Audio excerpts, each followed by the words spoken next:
Fam, I know. Man, there's going to be that night when I'm finally here on time. Fam, you know what? Too much happened today. I said, oh no, I gotta talk some 49er football, man.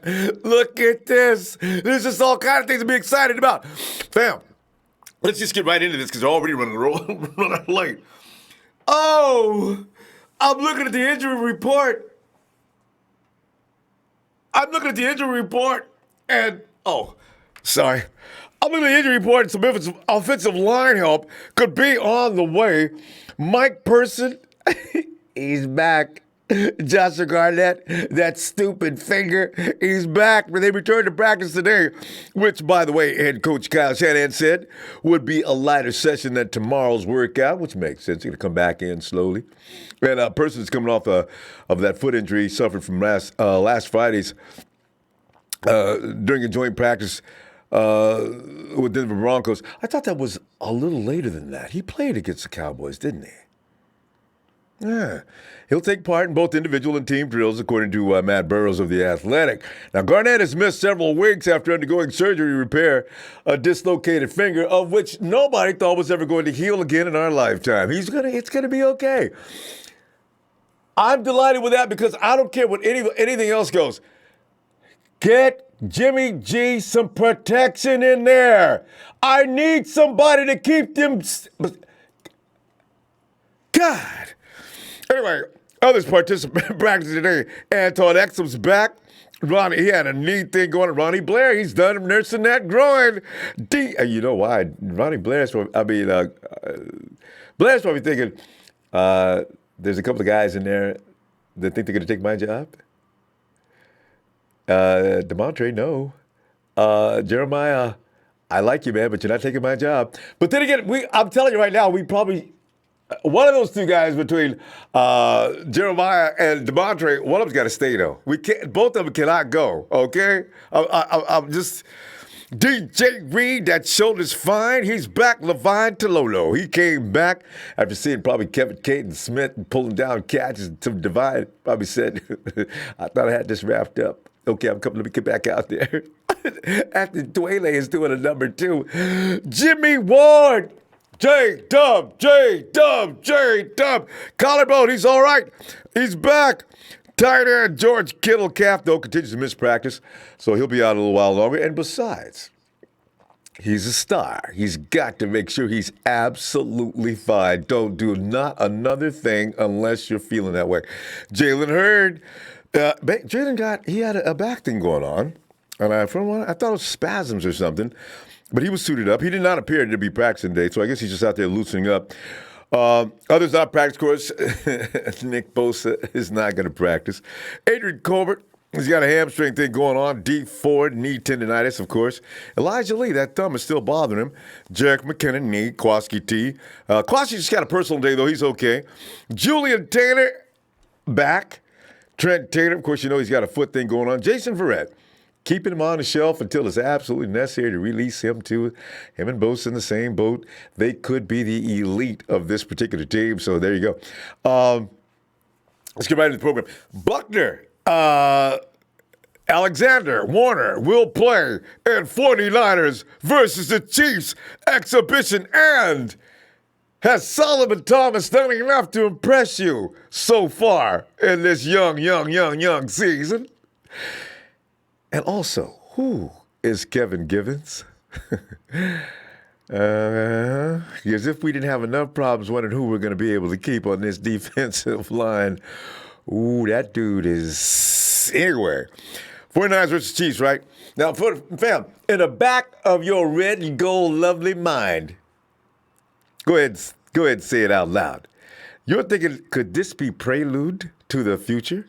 Could it be that the 49ers and Chiefs go down in the next 5 years or so as the perennial contenders for the title? You know you do. Yeah, you do. Even the worst critics, the worst pessimists know this team is no longer in the category of chump. Ain't no way. And Robert Saleh is cutting loose all the red and gold Hounds of Hell this weekend. They'll be available to work out Saturday evening. Pro Bowl, let me get right at Pro Bowl defensive tackle Deforest Buckner will play this Saturday evening in Arrowhead Stadium. And, because the preseason game is often usually referred to as a dress rehearsal game because it typically features the starters playing more time than they usually do in exhibition games. We all know that. They often play the entire first half before giving away to the backups who will be sitting out the final week of the preseason and let those backups battle it out for who's going to stay and who's going to go, who's going to stay, who's going to go. That's exactly what D-Buck plans to do in his first game in action of the year. And the dude is chomping at the bit for some action. Mrs. Buckner's baby boy told reporters before today's team practice that the plan is to play an entire first half against the Chiefs. Oh, man, he's quoted saying, "I'm getting ready to get in for the whole half. I'm looking forward to it. I haven't seen the field the whole preseason so far, so I'm definitely excited to get on Saturday. Fam, kickoff. Saturday is scheduled for 5 p.m. PDT and 7 p.m. Central if you're in KC or on your way there." And on a related note, DeForest Buckner recorded a career-high 12 sacks, right? That happened last season. Is widely considered one of the best defensive linemen in the game. Buckner's 2018 performance earned him his first trip to the Pro Bowl, albeit it was an alternative role. So what? He was still that good. Buckner has felt a bit disrespected, though. Even after a career year, his name was nowhere to be found on the annual NFL Top 100 ranking, which is voted on by players around the league. Now, while most agree that off-season rankings mean very little, the fact that Buckner did not appear in the ranking and voted on by his peers was a bit of a shock even to him. Before today's practice, D-Buck was asked about not being named among the NFL's best 100 players. D-Buck responded via Cam Iman of the Bay Area News Group and said, "It's crazy, right? It is what it is. At the end of the day, if I do my job and contribute, the respect will come. It's just more fuel." Unquote. Fam. Buckner's been very calm about this disrespectful thing, but I think they finally did it, fam. I think they pulled the tail of the dragon. I'm thinking Bucks this year going to be something scary. That's a little more than he could probably stand. What does he have to do to get recognized? An even bigger year could be on the horizon for D-Buck. Teams may have viewed him as the only significant threat along the offensive line. Well, that won't be the case in 2019. The 49ers have added 2 assistant assassins this offseason. You know who they are. Trade for D Ford, who racked up a career-high 13 sacks for KC last season, and then drafted Nicky B, who recorded 17.5 sacks at Ohio State in just 2 collegiate seasons. And fam, he didn't even play all of them. Oh, if we keep him healthy, good God. The offseason edition should open up things for Buck and may have and conclude a big payday coming. So Buckner's got a lot of things to play for this year, including that disrespect. And including if he goes crazy this year, Parag Marath is going to be sitting in his office, peeping over the top of his desk. I knew you guys were coming. Come on in. Sit down. I know. I think I have an offer you'll be happy with. And, of course, if it ain't really big, I don't know. He signed through this 2020 season, but the 49ers would like to lock him up for the foreseeable future with a contract extension. Of course, they don't want to go through all that arbitration and arguing and everything and the nasty look at. And if we go to the playoffs, fam, I guarantee there's going to be some trouble next year anyway. But you know what? We can look forward to that later. The longer that takes, so especially if another significant statistical season is approaching, the more money it's going to cost you, John Lynch. Now, neither Fred Warner nor Kwon Alexander suited up for the 49ers' first 2 preseason games, as you know. But they will play in Saturday's matchup against KC.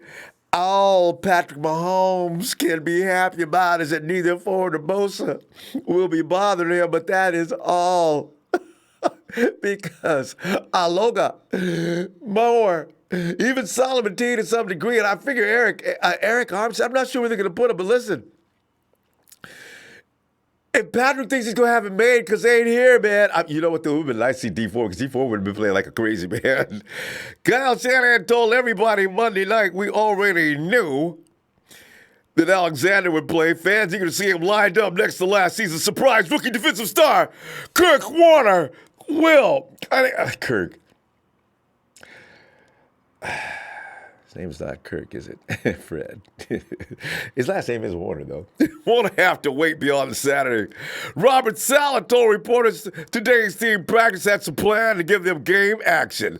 Saleh said the plan was always to hold Alexander out during the 49ers' first two preseason games. We all know about that. With Fred, he's taking a good amount of reps in preseason. Through practice and all that, he had it, just taking care of them. And 49ers signed Alexander to a 4-year deal in March, even though he's coming off an ACL injury that everybody said, "What are you doing?" Well, it's looking like it's okay. He has been able to participate in all training camp, and he is ready to go. He will be ready for Tampa Bay, and that's 3 weeks away. About Solomon T, real quick. Solomon had a nice game on Monday night against the Broncos, stacking up 4 tackles and a couple of pressures through 37 snaps while playing along both the interior and the edge. If you're tired, and we talked about this ad nauseum, right? Oh, you're tired of seeing Thomas lining up on the outside. That isn't necessarily going to be the plan for Solomon T during the upcoming season. He could see snaps there in certain game situations, but it shouldn't be his primary role, and it won't be. Thomas was playing there on Monday night because Fred and Nick were out, so that's what that is about. The 49ers are hoping Thomas is primed for a breakout season, though, and will finally show why he was selected number 3 overall. Robert Saleh goes on to say he was asked before today's practice what he saw from Thomas on Monday night, and Saleh said this. Let me do my Robert Saleh impression. Can I do something? So, Solomon, I thought, had a really, really nice game. One play I'm sure he wishes he had back, but he's playing with very little indecision.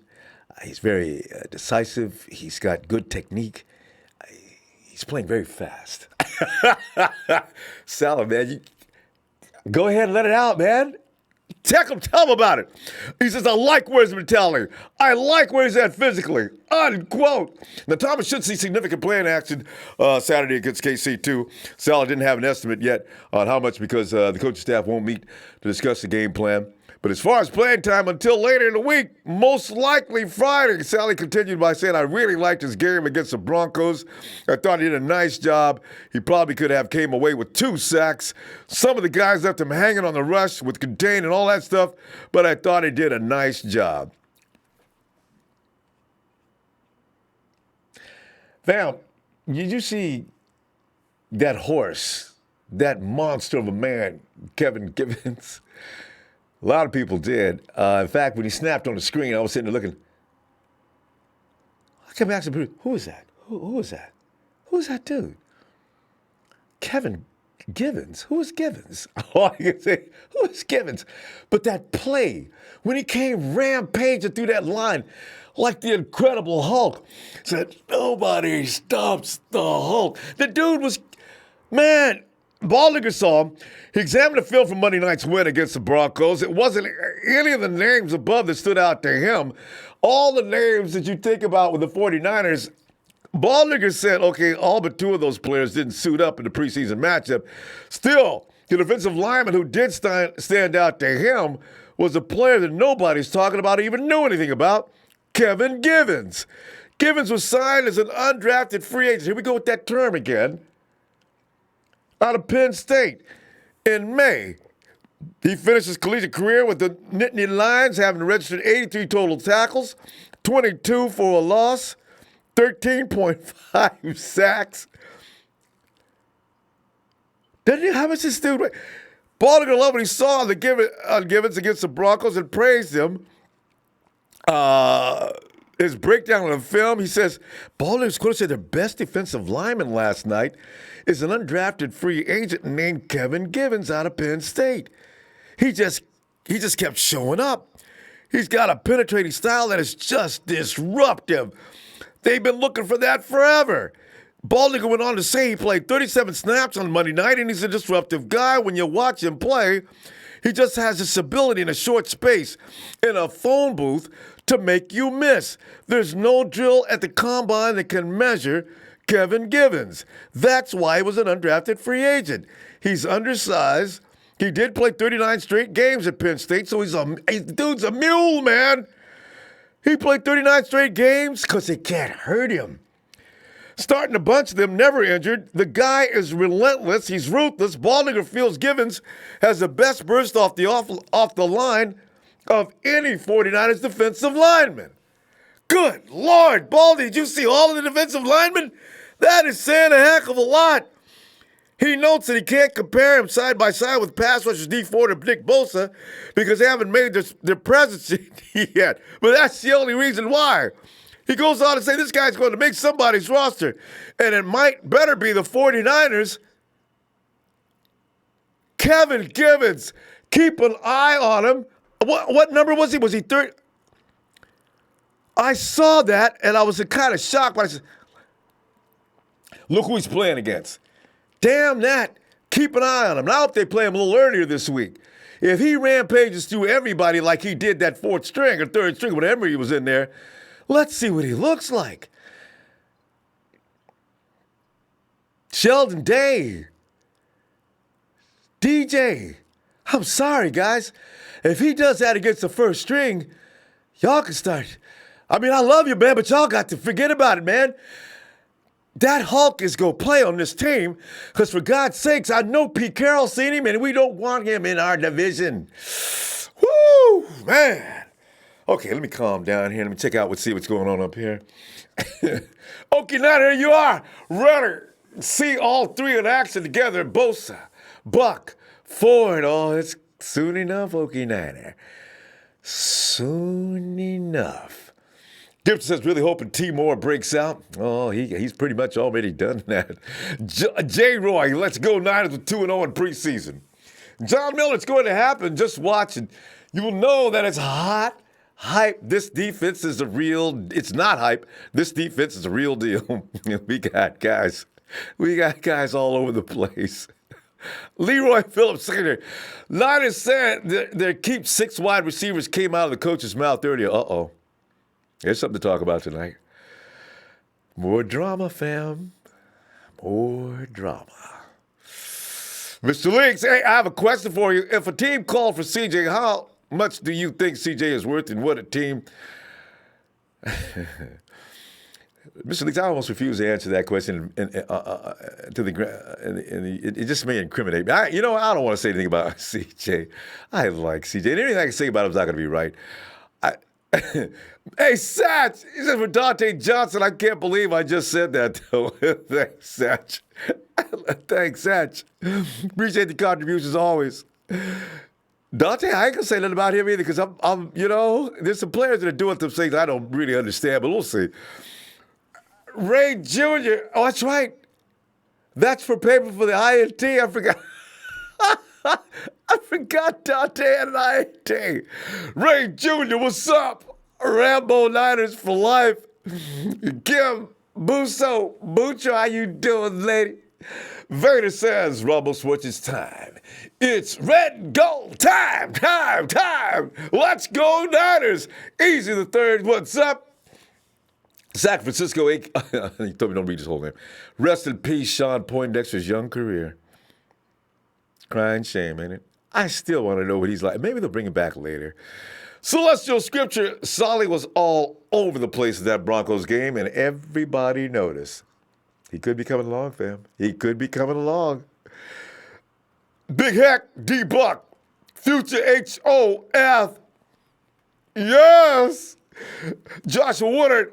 Oh, Josh, thanks, fam. Oh, man. Okay, I see that. Fam, is Solomon T finally going to get to the realm? Is he going to enter the halls of Asgard? Is D-Buck going to get his respect this year? And what about Kwon and Warner uniting this week? Matt, get on in there, man. What's up? Oh, God, I feel good about this defense. Hey, Matt. Where you at, Matt? Calling Matt. Calling Matt.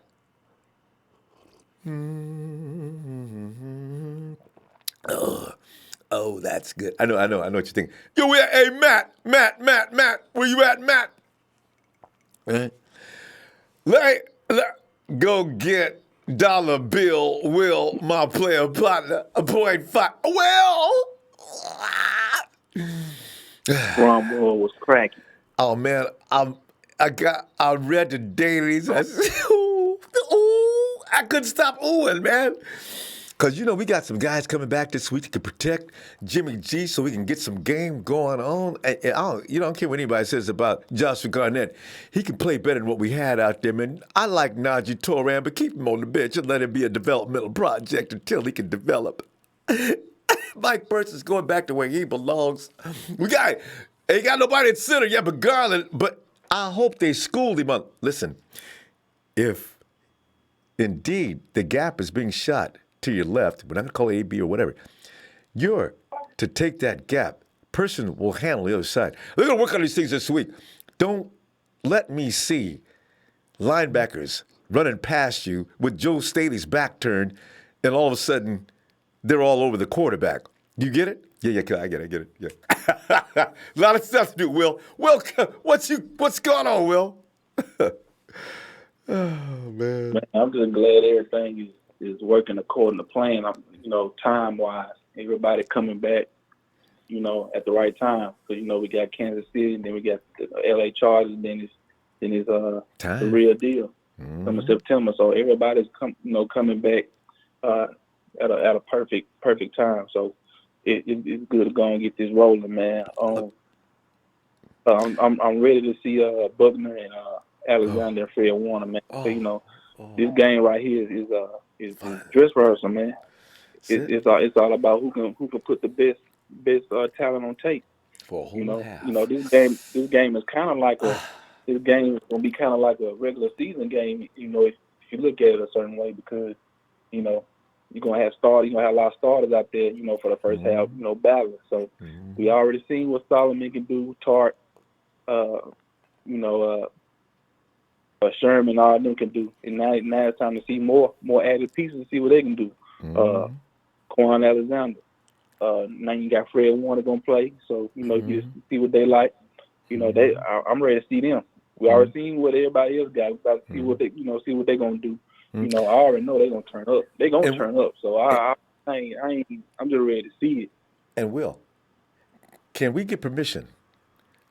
I want to see Kevin Givens in that game at minimum after the second quarter. I want to know if what I seen is real. I want to know, is Baldinger on target with that boy Booyah, the quickest explosion off the line of scrimmage we got? Because I saw it, but I didn't believe it because I know who the hell is that. But you noticed him. You noticed him, right? That dude came through there like a brick wall, crashing through it. Yeah, I seen him. Yeah, I seen him number 60. That's his number 60. I've seen him in the Broncos game. I want to see him. I want to see him in the first team. I want to see him on first team. I want to see him go get the starter. Let Sheldon and DJ take a break. Yeah, bring him in. Yeah, bring him in. Bring him in now. Yeah, bring him in. See what he got. Let him go get the starter. I believe he got talent. He got great speed off the ball, and he never gives up on the play. Like when you say when Baldinger was breaking it down, I watched it too. This man, he chases down running backs. When a running back go past him, he don't give up. He chases his ass down. He may not give tackles, but he chases his ass. And he ran him right into Solomon T. You saw that tape. He ran the fool right into Solomon T. The dude knew better than to don't try to juke him. Just get out of here. And Solomon was waiting. That's the kind of teamwork that can ruin a running game. Boy. Yeah, he can easily break down a running play, mess up the offensive scheme, force the running back inside, to his help and shut him down. When the opposition is running the ball and you bust through that line, you mess it up right then and there. you messed it up. So they can't do nothing now because you didn't mess up their scheme. So you mess it up, you get his ass to stop, and then the dogs come in and chew him up. So I mean, and that's what he shows, man. I really hope he makes his team because I don't want him going nowhere else. And he balling against us. John Lee needs to really look at him on tape and film and see what he can do. Because I believe we got something here. I believe it's a diamond in the rough that we looking at. So I like him. I've been talked about him. I mean, not on your show, but like with other fans, online or whatnot. But yeah, I've been talked about him. He good, man. He caught my eye in the Broncos game. So you know what I'm saying? Undrafted free agent. How did we have some really keen-eyed people. They be seeing players that others didn't even know about. It's really crazy. How'd that dude? But you know what? It's all about the combine, and some guys are so methodical in what they do. They just go by stats, this, that, and this. Get quick interview. Like, I guess you check all the boxes. But you need to have a gut instinct about a player too. Don't make all your judgments on what the numbers say. Look at him. Is he worth something or not? Can you say so or not? Otherwise you ain't doing your job. I mean they've been talked about that. They've been talked about him during the draft. He just he didn't really get a lot of attention, but he was being talked about in the draft. So I believe we found something good. I just hope he makes the team. But this is just rehearsal, man. This is like a do or die. It's do or die. Give it all you got. Or you pack your bags and you ain't no another team to call you. So it's about to go down this Saturday, and it's against the Chiefs too. So I really want to see how the defense responds to Mahomes and this Kansas City offense. I want to see what it because how high powered they are. So See, I want to see what this unit can do against it now. It's gonna be pretty. Will, tell you what, man. And I ain't gonna be back tomorrow, but I guarantee you I'll see you the rest of the week though. It's whiskey. It's sold out. Woo! Well, man, I play a pot. All right, man. Shout out to you, Ronbo, man. Shout out to my TNT family, player partner Dre Trez, Big Show, Shay Lewis, Jerry Fresh, Russo, Red 49, his Daniel. You know what I'm saying? Fuck the Rams.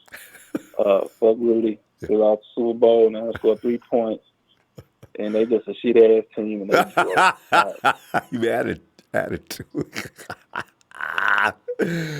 All right, Will. Oh, you forgot the last line. What's that? And they broke. And they broke. Always. All right, Will. I'll see you Friday. Yeah. All right, fam. Good night. All right. Okay. Hey, and we got Matt hooked up on the line yet. Matt, where you at? Is Matt on the East Coast? Matt may have passed out, man. He may sleep. Yeah. Matt's in Ohio? Yeah. Oh, Matt. Oh, Buckeyes, Matt. Hey, I hear some sound. Is that Dre? Yeah, hey, yo, Dre. You know what I'm talking about. We in this thing, man. TNT representative in the building. What's happening, man? Dre, I'm telling you, man.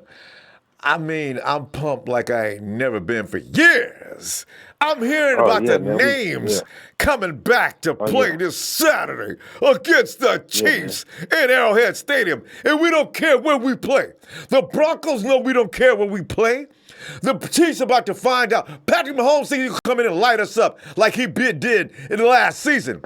Boy, we got something. Boy, I got something for that boy coming up. Yeah, man. I was happy to see, man. We got about 5 or 6 players coming off the IR.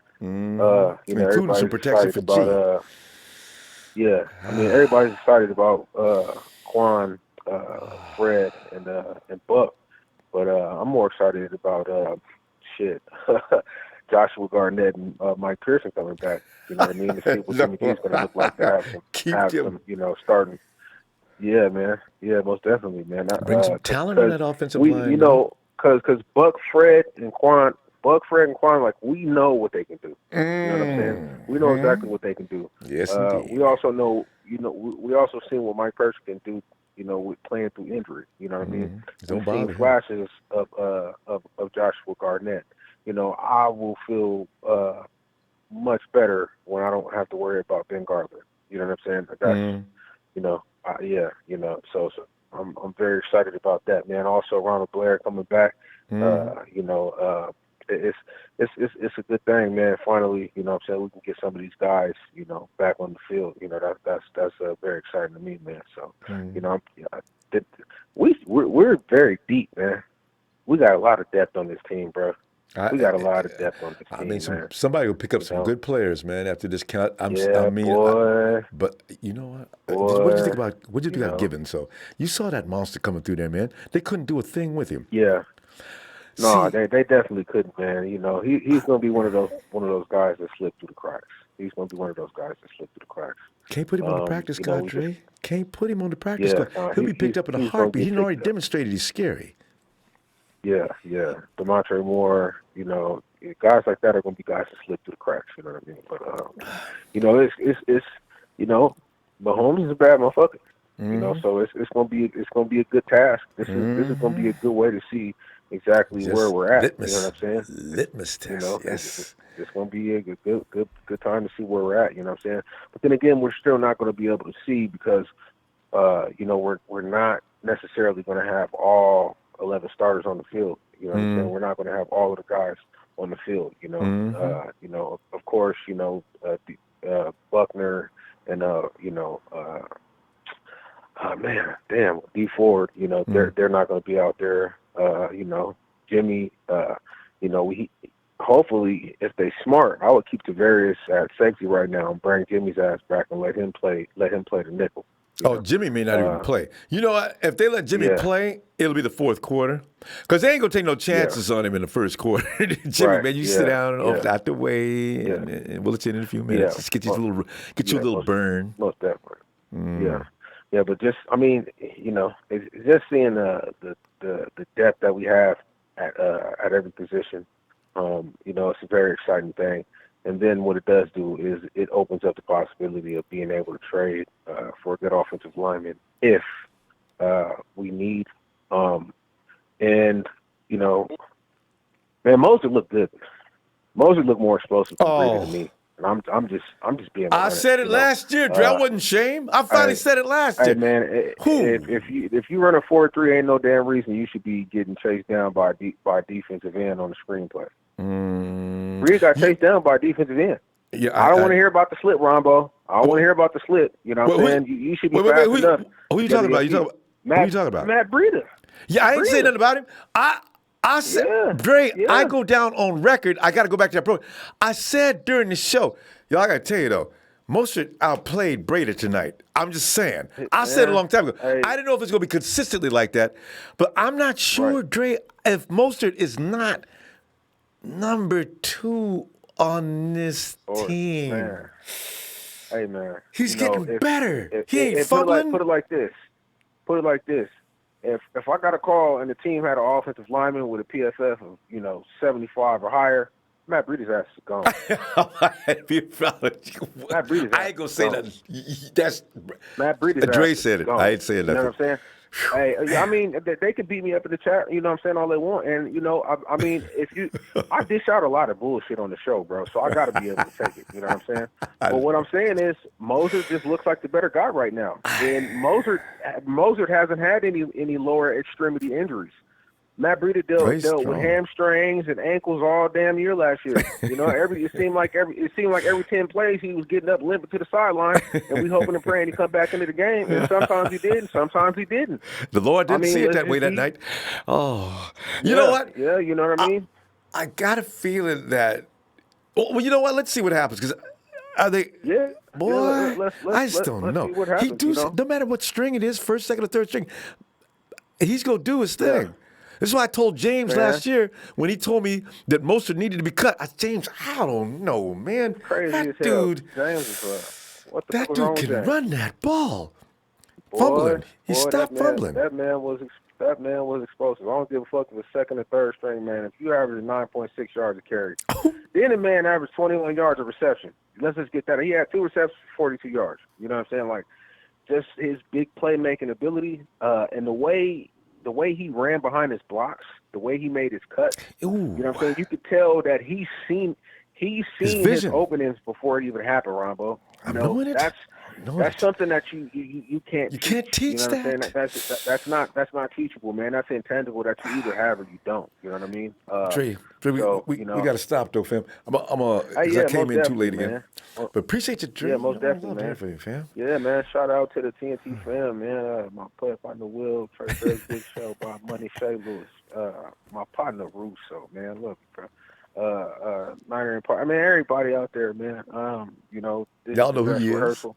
Mm-hmm. Yeah, man. This is the dress rehearsal. You know what I'm saying? We got a lot of guys coming back, man. We're gonna really see what we cooking with, man, this Saturday. Mm-hmm. I'm gonna be at Suki's, which is a downtown 49ers bar in Portland, Oregon, man. So I think I'm gonna go on the Dre, live we got to talk. We got to talk. You got to give me a ring yes, on halftime. All right, we'll get together on that. Yes, sir. All right, bro. All right. Good night, Dre. Yeah, it's gonna be funny. We had another situation where somebody was at a sports bar. That was awesome. Hey, let me go ahead. Oh, okay, Niner says, I know with the second and third stringers, Mullins got rhythm. I wonder who they're going to put in this week. Also, Okie Niner says, preseason is practice, and you practice to win. Good point, Okie Niner. Okie Niner, thanks for the contributions, fam. You know, I got to tell you, if you don't remember, Shanahan did say, whoever starts and plays from beginning to end versus San Diego in the fourth game, that's your backup quarterback. Oh! He said, usually that's what that means. 614 Columbus, Ohio. What's up? Who's that on my phone? Columbus, Ohio. Ba, ba, ba. Vader!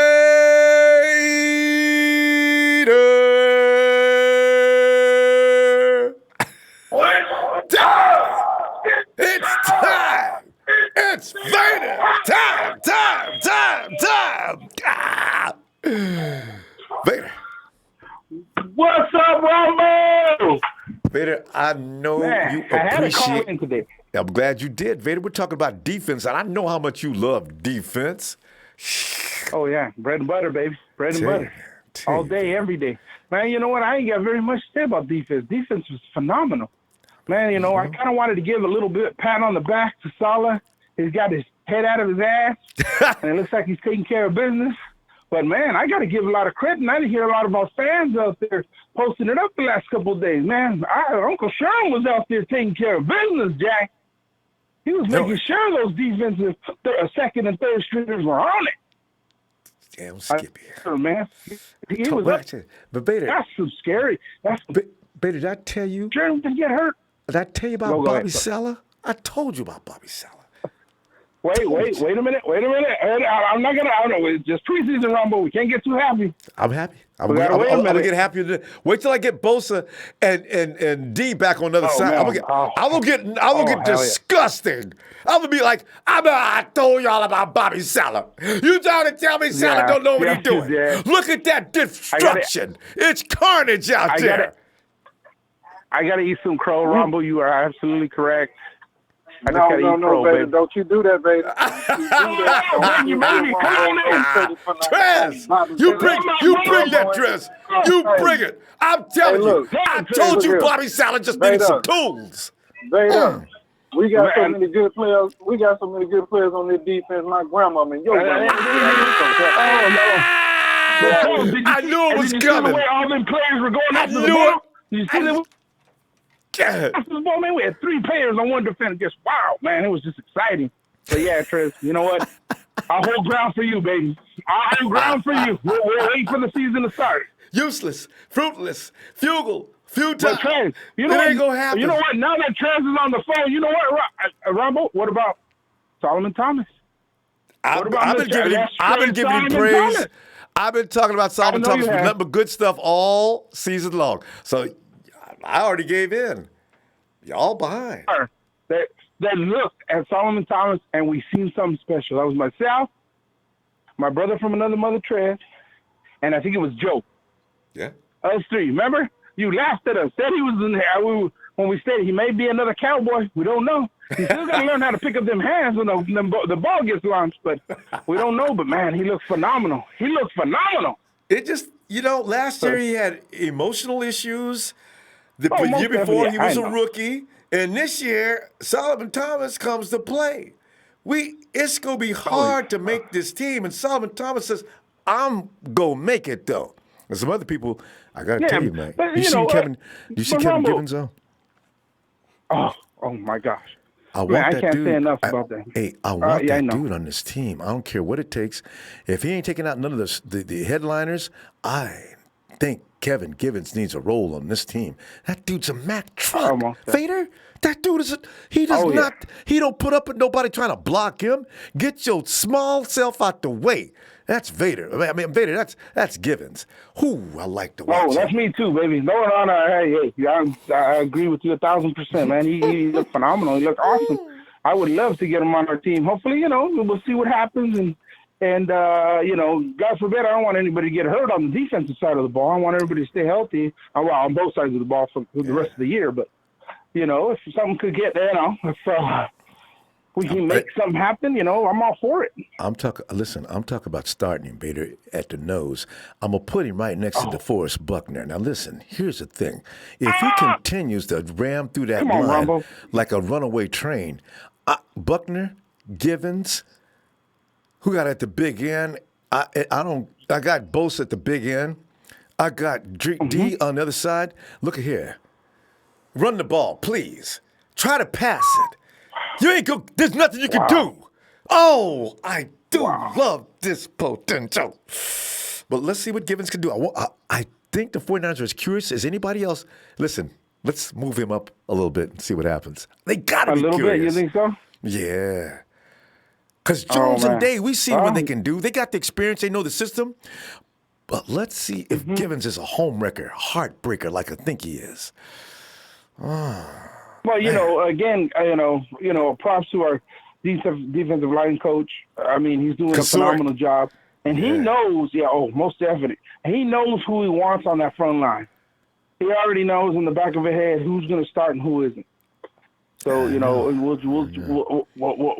see how it plays out, man. I mean, we just got so much talent on both sides of the ball. We just don't know who we're going to keep. I mean, when it comes down to cutting the team, how are we even going to decide for that? You know what I mean? Do we just get rid of everybody on the practice squad and just move everybody that we really want to keep, but we just can't have at this point in time because of room on the practice squad? I don't know.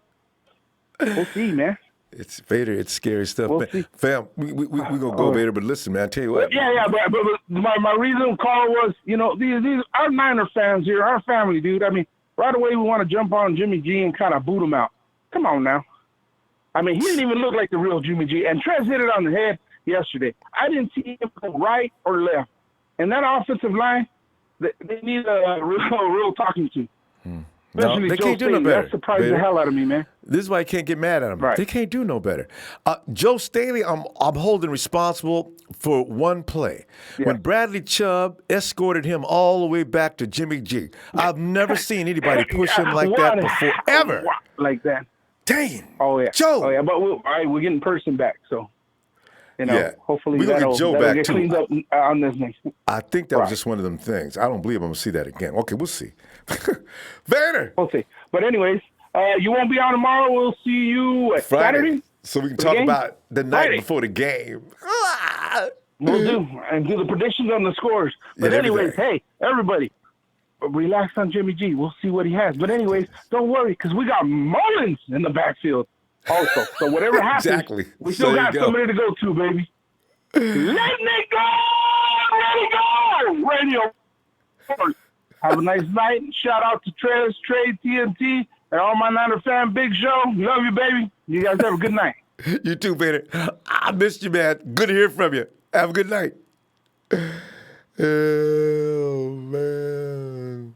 You'll see something different from Jimmy G this weekend. I can almost guarantee it. G is not. He's the kind of guy who's going to be embarrassed 2 times in a row. I can't wait. Hey, Dion. Ronbo, what up? Yeah, man. That's like just the news of hearing about Buckner, Alexander getting together with Fred Warner. It's enough to give you a Woody. Hey, listen, hey, fam, who? You got 6 guys. Now the word's coming down. It looks like it's official. The 49ers are only going to keep 6 wide receivers. It may be because they may add a little more than what they thought they was going to have to with the defensive line. I don't know. But give me your 6 wide receivers and anything else you want to talk about. I'm curious where that's at in the minds of the Niner Empire. It's very simple. You're going to have to keep Dante. You're going to have to keep Debo. You're going to have to keep Jalen. You go ahead, you'll keep KB. I know he had that big drop. Believe me, I know he had to try. But still like KB. We're going to have to keep Keith because of that top-end speed. Nobody else on the team is going to be faster than that. Or in the league. Except for Kansas City. I'll say Richie. I'm sorry. After what I saw from him as a returner in that last game, very point blank, Jones Jr. needs to be on the squad. We don't have another guy that's that dynamic as a returner. Period. Point blank. Got a good point. There's nobody else on the squad right now that's going to return that ball like that. The only thing I'm going to tell you about KB, because I love him just like you do, if he doesn't stop laughing when he screws up, I'm going to People misunderstand that, though, Dion. He ain't laughing because he ain't serious. I heard what you said the last time because you told me, you like, that dude could be getting shot and he could be laying there laughing and they go, what happened? I get it, but he drives me insane when he does it. Our defense, I have no worries, nothing. The only thing I will tell you that I've never liked about the defense that we run is that we give up a lot of passing plays. I know. If you notice that, it's by design. I get it, but that's my issue. Like when I played football, I didn't play professionally and I didn't play in organized sports. Me and my boys, we went out there, we lined up in the grass. I'm talking tackle football, and this was just what you did. I always manned up.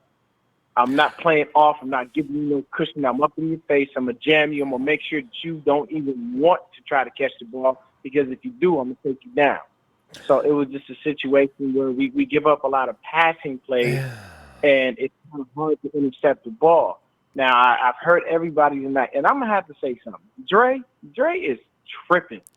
Dre, if you talking about just getting rid of Matt Breida like that, come on, brother. I done heard him on the show. He knew he was going to get some heat about it. But tonight, Dre, you smoking something, brother. You really, go get rid of Matt Breida. Matt the Cheetah Breida? Are you serious? That's the second guy. That's okay. But that's what the fourth or fifth guy we got on the squad that can hit 22 miles an hour running. Are you serious right now? Just because he got ran down by defensive end? I mean, come on, Dre. Dre know he was tripping on that. And you ain't getting rid of Matt.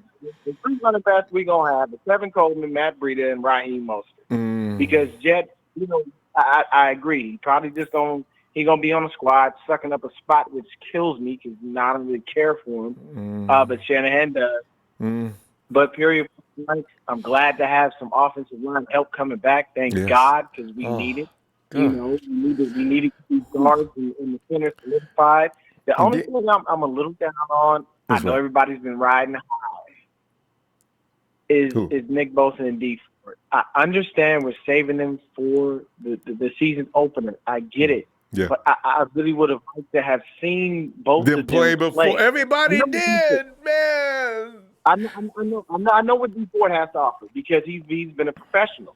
I honestly only have this. All we hear is what Bosa can do and what he can do from the practice standpoint. But we ain't seen him in a game against a left tackle that might try to stand up against. This would have been the perfect opportunity for him. Who does Kansas City have? I don't even know who their left tackle is. But no. But the left tackle is a Pro Bowl guy. You know good. What? I really wish Nick could have played. But you know what? Here's the thing. You rang? D Bosa. Did somebody say my name? Yeah. Did somebody say my name? He asked you about the Did somebody cheetah. say my name, my brother? Hey, what's happening, my brother? Hey, brother. Hey, my brother, check this out. 22 miles per hour, that's highly impressive, but I don't give a damn about the miles per hour. Availability is your best chance to stay on this squad. Matt Breida's a good running back. Matt Breida's a good running back, my brother, but I know that you've seen a lot of games where dude was limping off to the sideline. We don't need that. Now, one thing about it is, if you want to get a good offensive lineman, you must trade somebody who has value. Matt Breida, he didn't drop a pass. He also was in top 5 as far as yards per carry. And he also was in top 5 as far as yards per catch for a running back. So you know what that spells, my brother? That says that he is valuable. And he can go to somewhere else where they might be able to have a running back who's going to limp off to the sideline every 10, 15 plays, every 2 or 3 games. We don't need that, my brother. Moser, to me, Moser can take his place. You feel me? Okay. Now, since you kindly came in and interrupted me for a moment there, from me to you, I understand everything that you're saying. But what I will state is the fact that if we go ahead and get rid of Matt Breida, then what are we doing with our running backs? We just going to keep Kevin Coleman and Raheem Mostert, and then after that, what are we going to do? Have Jet McKinnon come in and possibly play? Because we don't even know what he's worth. We've only seen what he did in Minnesota. So he's just sitting on the sideline. Shanny already said, man, if he's not back by Bengals after the bye week, game 4 he'll be back. We must excuse just because the player. This is not like it's a quarterback, man. This is a running back, man. Hey, we must excuse just because the player had an ACL. You know, just because the player had an ACL doesn't mean that he's necessarily out. You must forget. We got somebody named Adrian Peterson. Even though he's not Adrian Peterson tore his knee up. He came back, had a 1,000-yard season with the Redskins, revived his career. So put AP and Jet in the same sentence. Yeah, he backed up AP, but the thing is AP is he start light years ahead of his career. AP is also in his mid-30s too. You know what I'm saying? Jet is a lot younger than him, but he's still out there balling. But the thing is Breida is way more valuable. As far as trade bait, I get what you're saying. I can understand that. Now, let's make this clear. This clear. I'm only talking about because we got to wrap it up, guys. Make one more closing argument. My bad. Right. Go ahead. Just wrap it up. Right. But I mean, go ahead and finish that statement, and of course Dion will respond, and we got to call it. Go ahead. Go on, Dre. Oh, yeah. No. I was waiting for him to respond. I was waiting for him to respond. All right, Dre. We're going to say goodnight to you. All right, go ahead, Dion, real quick. Mm-hmm. Very simply put, if you're just talking about trade bait, all right, I'm with you on that.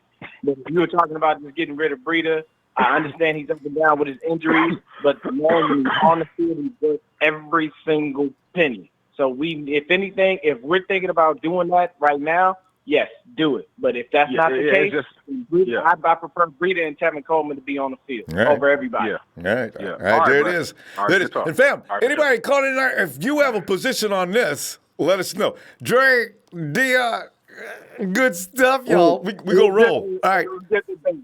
Good debate. Love y'all. All right. Peace. Love you back, fam. Dre. See y'all Friday. All right. Now, now this is perfect timing. Now here comes Phil, who always has a soothing perspective. All right. Phil, you want to address some of these things? And of course, I'll address them. Don't give me any hate mail, but I'll address them. Where do I start? Okay, Breida's not getting traded. Yeah. Number one. Number two, how many running backs did we go through last year? I just want to ask. Wow. We were at the practice squad. We were knocking at the door of the practice squad room. Okay. Is anybody in here? So when McKinnon gets dinged up, or Trevor Coleman gets dinged up, McKinnon's coming in. All right? You got to keep these running backs because running backs they got an expiration date on every season, it seems, right? Exactly. That's why they don't pay them as much. All right? Mm-hmm. Let's wake up. Let's get a wake-up pill here. No way. If you're going to trade anybody, it's going to be defensive linemen. All Because right? we got a heap of We talent. got a hell of a lot of them. God, guys, I didn't even We know. got more, and, It's Kevin Givens. and My hopefully we God. can sneak some on the practice squad. But frankly, we're going to have to trade if we're going to get any value for these guys, because as soon as they're cut, some team's picking them up. Oh, immediately. We don't have any guys that are not going to have a job after they leave us. I mean, we got. Exactly. Oh, we've got some I talent. mean, I'm looking at our defensive line. It's solid. But Moore's going to have a job. Valaga's going to have a job. I mean, all those guys are going to have employment. We'll be able to sneak some of those guys in the squad. So I hope, but they get picked off. Yeah. The other thing is on Solomon Thomas. I've been preaching Solomon Thomas from day one. Yeah. I think Eric Armstead, he's gone after this year. Yeah, he's So too why would you expensive put if your anything chips- else. Yeah. Yeah, why would you put your chips in a guy who's going to be 1 year and out, where you've got Solomon Thomas for 2, maybe 3 years, because you can franchise him. Yeah. And, he's the guy that's going to be able to move from outside to inside. The other thing I don't hear is he never got credit for the holding call that he drew Thomas? against the Denver, that when they had the long pass play, that was the one that got called back. Because Solomon Thomas said beat his tackle. He got that's right. I Hoyle. remember that player. Yeah. And you know what? Who was He that? had a hell who of a game. that made that reception? Was that Emmanuel Sanders on that play? Yes. Yeah, Yes. I remember that now. And it got called back. Mm-hmm. So, and he did the same thing against Seattle in the regular season last year. Yeah. So, When they have to hold a guy, You know what? He's being tough. Yeah. I mean, Solomon he's going to go outside at the first down. He's going to go inside on second down or third down. And he's You the know guy what? that can When move Ford in. and Bosa come back, though, I think he'll be relocated mostly inside where he's most effective, don't you think? Exactly. Yeah. Exactly. But on first down, why have Ford and Bosa out there? Yeah. They can run shots. Oh, that's a You got a good point. Good point. You got a big end that can stop the run, and he hustles. And, yeah. And then you move him inside And as soon as Bosa comes in, that and he's pass, fresh, and he's that going to. run stops. Yes. So, I mean, you know what? Against Kansas City, we're still playing with one arm behind our back. I know. 'Cause we don't have That's Steve exactly Ford, right. And we don't have Nick Bosa. And the right ankle, and the left, one of the legs taped too. One arm on her back and one leg But they'll taped. be there for Tampa Bay. I guarantee it. Oh yeah. I guarantee it. All right. The other thing is, I think Jimmy Ward's going to start against Kansas City. You think so? You're gonna Because see you're going to want to Jimmy see play. how he works with Sherm. He's going to have to be in there with Whereas Sherman. Moore and- hurt his thumb. Who? He's going to sit out probably. Moore hurt his thumb. Oh, that's in the right. game against- I did see him with an injury. Did I put him on the list? So Yeah. you're going to see Jimmy play some in the first down and first string, and he's going to come out here and play. No, that's a And we'll great see how he test. does. Yep. Because you're going to get tested know, against and- anybody. Patrick Mahomes is, boy, talk about knocking the rust off Exactly. quick. That's where you want to test your safety, Yeah. because they don't run the ball that much, but they Ah. throw the ball deep. So you're gonna have your test on your safeties. Mm-hmm. So I think Jimmy Ward's going to start. I just wish Richburg would be back earlier, but I know. I mean, Can you? he's a guy. You know what? The center is the second most important person on the offensive line, next to No. left tackle. It scares the bejesus Because out he of me. calls all the The plays. plays. He looks at that defense and says what's up, and they make And when adjustments. you've got a guy that hasn't been in the locker room forever, Gardner, versus Richburg, who's been there for 2 years. Oh man. He knows the plays. He knows the calls. Phil, they And got to that's rehearse gonna some be plays. important. Phil, they got to rehearse some plays. You cannot get Jimmy hurt. Okay, because and I bet you, Jed probably called in the office because I noticed Jed is making calls now. I think he says, "Listen, guys, if the offensive line is going to be depleted, let's not put Jimmy out there. And as I told you guys, he's not going to run the ball. No more passes to him. And this is another thing I want on my list of things to not do. Don't put him in there where there's nobody to protect him. Jesus Christ, I almost passed out while I was watching that game. Well, I can see Jed now, with Jimmy out there. I think you get away with Jimmy out there with Persons in there and Gardner in there. Yeah, he could do it well as long as he got them. Yeah. I think and you're going to have what's his name as backup. But Garnett's still at center, and I was hoping they were going to work with Garnett because they said he was training for center last year, and I wonder how that went. But Pearson's a better center, actually. He could move to center. Oh yeah, well, Person, yeah. Hey, there you go. You move Person to the center because he knows Kyle's system, and you move Garnett to the right guard, and he'll be more than adequate. Especially in the run. Get Kyle on the phone. Don't let anything else happen. God, I don't have a speed dial to Kyle, but anyway, I'm thinking let's all just work this through. We're going to be relax. fine. We'll make it. I know. Come out against Tampa Bay to crush them. We're going to crush them. I think so. And I wanted the first half. All right, Phil. We got it. I'm gonna look for you Friday night, Phil. The other thing about McKinnon, just wait. There's going to be injuries at the running back position. There always is. Always. He's going to step in at that time, and we're going to be seamless. Yeah. And Kyle will not have to cut his playbook at all. Yeah. Between Trevor Coleman and McKinnon. That's the best part right there. There's no dumbing down. There's no diluting. Keep going. It's full speed ahead. Is the best. Right. He's the best at special teams. Don't take him off special teams. That's it. Especially with Wisnowski punting.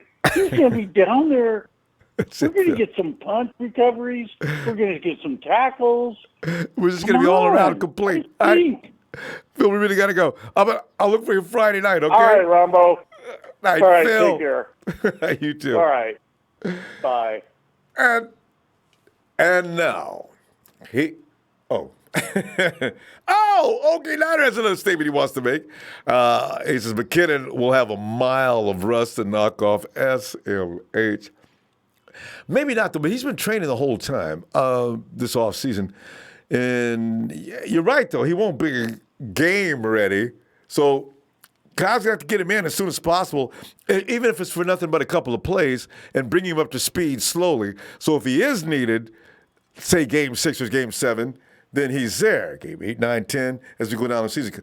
Believe it, it's true, fam. Every year we run out of running backs. The 49ers are saying this year, no, we are not running out of running backs. No matter who your favorite is, forget about it. Everybody stays. We need them all. Hey. And now, he is one of the founding members of TNT, Trez. Trez. Come on in, Trez. Did we lose Trez? All right. So anyway, what? I heard a click. Trez. Somebody's in there. Who is that? Trez, if you get a chance, Trez, get on back. All right. Ronbo, no, I'm back. All right. Right. As soon as you said something, the phone, I put it in my pocket and it hung up. Oh, I'm sorry. Well, things like that happen. Yeah, but got some kind of pockets. I'm leaving out of a restaurant, IHOP right now. But yeah, Ronbo, IHOpping? the elephant in the room. Go ahead, Trez. Yeah. You had quitted let's Williams. With the elephant in the room. Yeah.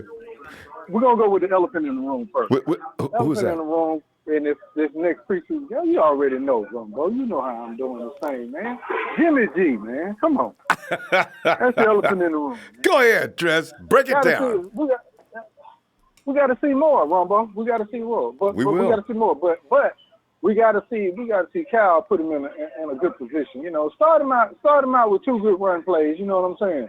we could do a stretch run and a run up the middle or a draw play, whatever. Just get him in some type of rhythm going. You know what I mean? Get him comfortable with moving his feet. You know what I'm saying? Yeah. Going back, I formation, you know, handing the ball off. You know, whether it be a stretch or whether it be, you know, a straight up. Because I got a feeling you'll have more time this week. Moving his feet. Yeah. Right. But we need to see him get in some type of rhythm, you know. And he needs to get his confidence back. Yeah. Get his confidence. It's all about confidence. Right now, it's a head game with it, you know. And I don't know what everybody's talking about because, I mean, even though people being critical of Jimmy G, I heard nobody say trade Jimmy G. I mean, hell, I ain't saying trade Jimmy G. I just said it's alarming. This is an alarming situation. You know what I'm saying? It ain't like because of, you know, he was regressing a little bit last year. You know, that's all. You know. So that's the elephant in the room. But this Kevin Givens Ronbo, oh my God. You saw the Baldy film, man, breaking that thing down? Like oh him. My God, yeah. There was nothing they could do about it. DJ gonna have to lead this team, Ronbo. I'm gonna tell you that right now. You know, him and that good barbecue and everything else. Because, you know, Givens that's unstoppable. I couldn't get Vita Vea. I wanted him last year. Kevin Givens may satisfy that hunger.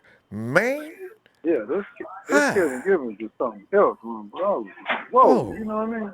Yeah. And he ain't that tall, Trez. That's the thing. He's got that strong frame, and that pad level is killing people. And here he comes coming through there like a train. You can hear that horn. Bam! Bam!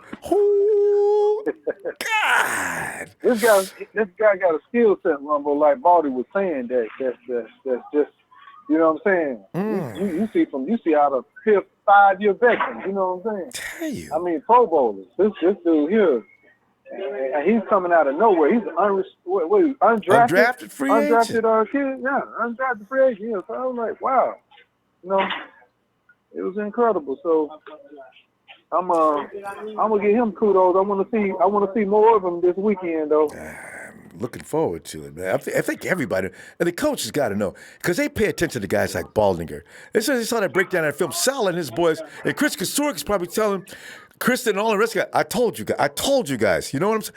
Let's get him in there earlier this week. And Saleh's all right. You know, I'll bet they had that conversation. Bet they had it. Oh yeah.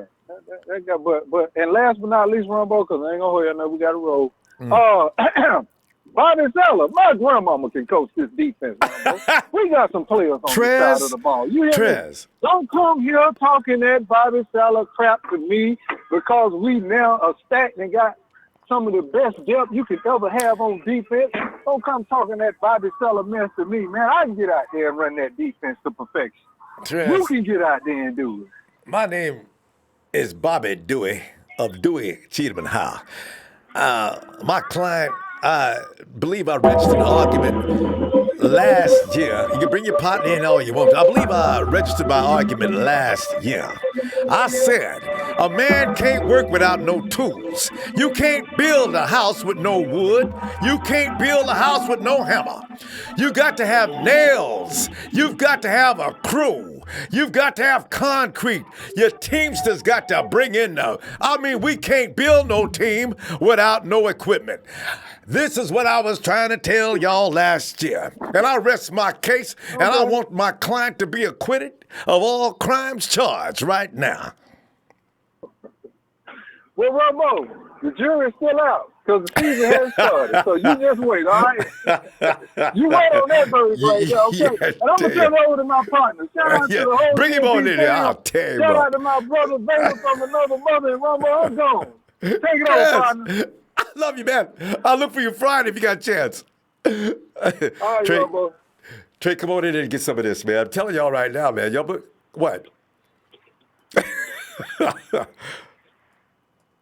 Finally. And I do mean, I mean it. I really mean it. I know you do. Shout out to you, Ronbo, production. Appreciate your efforts. Appreciate you, Trey. Shout out to TNT, every single one of the family members that's here. Shout out to everybody that's here tonight. Ronbo, we didn't have a chance to talk about the game, did we, Ronbo? Did we have a chance to talk about that Trey, game? we're looking for you, man. I don't People's talking remember about you in me the and you chat. discussing the game. Yeah, I remember, and I wanted to let it sit, and I wanted to let it simmer. But I want to get into a few things, and I want to get into the way that defense looked. Let's get to that first of all. Shout out to the defense. That incredible streak. Wilson Spate, you're a bum. You ruined that defensive streak. We're still the only team in the league to not allow a passing touchdown. We haven't allowed a passing touchdown, so we can hold on to that. But that's, look who we're playing this weekend. But if you don't mind, Ronbo, there is a player on our team. I think we all know who he is. There's a player on our team that deserves this more than anyone. And so, if you don't mind. You need a It is a Wednesday night edition of Let Me Holler at You. This guy has underperformed expectation. No, we're so excited. This guy got rewarded with a new contract. Joe Staley. Let me holler at you. Now, Ronbo, let's just admit that there was a when you play a ET stunt, that's an end tackle stunt. Mm-hmm. The end has to come where the tackle is, and the tackle has to go where the end is. The problem with the switch has to be Staley made quickly. is that that defensive tackle never swung around. Joe Staley thought that they were running a game because Bradley Chubb flashed across his face. He hit him with a move. I've watched this play like 4 times. There was there were 4 other guys blocking their guy on our offensive line. And Joe Staley got whooped. Now, Robbo, is it true or not? Didn't Joe Staley get smashed by a rookie that's on our team? We have an extraordinary rookie. I was trying to give benefit of the doubt. He is a limber. He's got all types of ailments, and he was getting smoked. But I'm saying that it may be time to move McGlinchey to the left and put Joe on the right. He's not fast enough, Rombo. He's getting beat by speed. Do you remember Kansas City last year? Do you remember what D4 did to him last year? Completely abused. Abused Jimmy. But let's get into the good news. That's the bad news. I know people wanted me to talk about Jimmy. I'm not going to do that. We'll talk about that on another day. That is. Thank you, Trey. I've never. We gotta thank him, That's all I'm saying. I've never. Because Trey, he can work. Boy, he can. Because I know what you're gonna mention. Oh, I've got some things to say about that guy, but we'll leave that there because we've got more important matters. There's absolutely no way Jimmy Ward is going to start out of nowhere. Don't you, Rombo? Don't you gotta earn things around here? People say that he's earned something. Let me ask you a question, Rombo. And this is an age-old question, but you've never answered it, so maybe you can. What plays has Jimmy Ward made? I know you've asked this question before, and each and every time you answer it, he has one INT. He has one INT since Barack Obama was your president. Oh, God. Yes, that's right. See? So what we'll say is, I have no thank response. You for coming out and playing very hard. But, Rombo, here's the thing. We're going to keep 5 defensive ends, I believe. I think that we need to keep either Balaga or we need to keep DeMarche Moore, whoever balls out the most between those guys. I like between. That's it. Showdown. DJ Jones. Thanks for the barbecue, bro. But you're out. I heard his barbecue was good. Maybe you can cook us some barbecue or something. But I'm not gonna lie. Like, you offer us nothing in the pass game. We got the run game on lock. We need another penetrator up the middle, and I like what I see out of Gibbs. Oh, I like that. Got my vote. You don't find explosion. Oh, my Lord. You got my vote. That dude scared me, and he's on our team. I seen him coming through there. Yeah. Who is that? Who is that? Now, we're talking about that 49er goal rush, that pass rush that we got of D4, D-Block, Joey Bosa. We need that one more guy up the middle so he can complete the 4. Kevin. And for as far as wide receivers are concerned, I have a bit of a split personality, I'll be honest. And I think if you're a real Niner fan, you will too. 1 minute, Kendrick Bourne was on the first thing smoking. You're out of here, buddy. And then about 30 minutes later, after that toe tap in the back of the end zone, I had to remember that it is a trait, a skill, to to be good around the end zone. It's called being a red zone threat. And for some reason, I don't know how, every year this guy, it's attrition. He outlasts guys that get hurt, guys that have more talent, more speed. They catch the ball more regularly than him. Lord, But is that a compliment? He doesn't drop touchdown passes. We can say whatever we want to say between the 20s. That boy gets his feet down and that ball with 2 hands on it in the end zone, and we need that this year. And we got a few. You can't have too many, but we got a few. Hey. And Trey, I just want to ask you one question, though. Did you observe that route ran minutes before when the defender in the distance can be seen? His ankles, you could see him popping and breaking down as they brought his body to the dirt. And Kendrick cut back in the field, and Nick hit him perfectly. I said, "Oh, that's my boy. That's Kendrick." Yes. They have what you call chemistry, and I like that. Yeah. And that's why I'm not worried about Jimmy G. Let me say that again. $4 million to get rid of. I'm sorry, I don't want it. $4 million. You know, I'm always up on contracts. You know, TNT always do. $4 million. If it don't work out, that's all I'm gonna say. 4.2. Nick Mullins. Yeah, exactly right. I'm sure we can find that on the couch somewhere. But before we get out of here, not that we're thinking that, because he is our franchise quarterback. We just need him.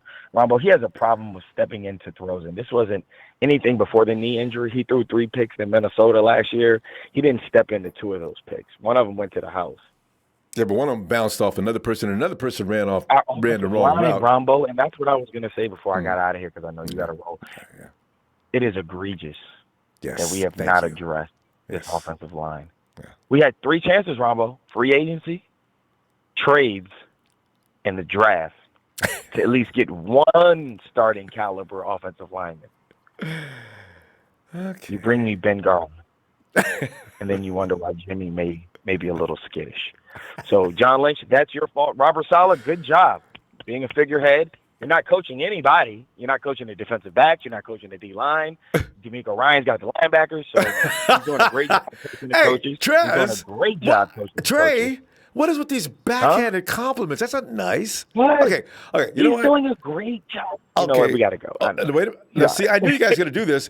If he does badly, it's all his fault. If he does good, you're going to distribute all the glory. Trey, that is what?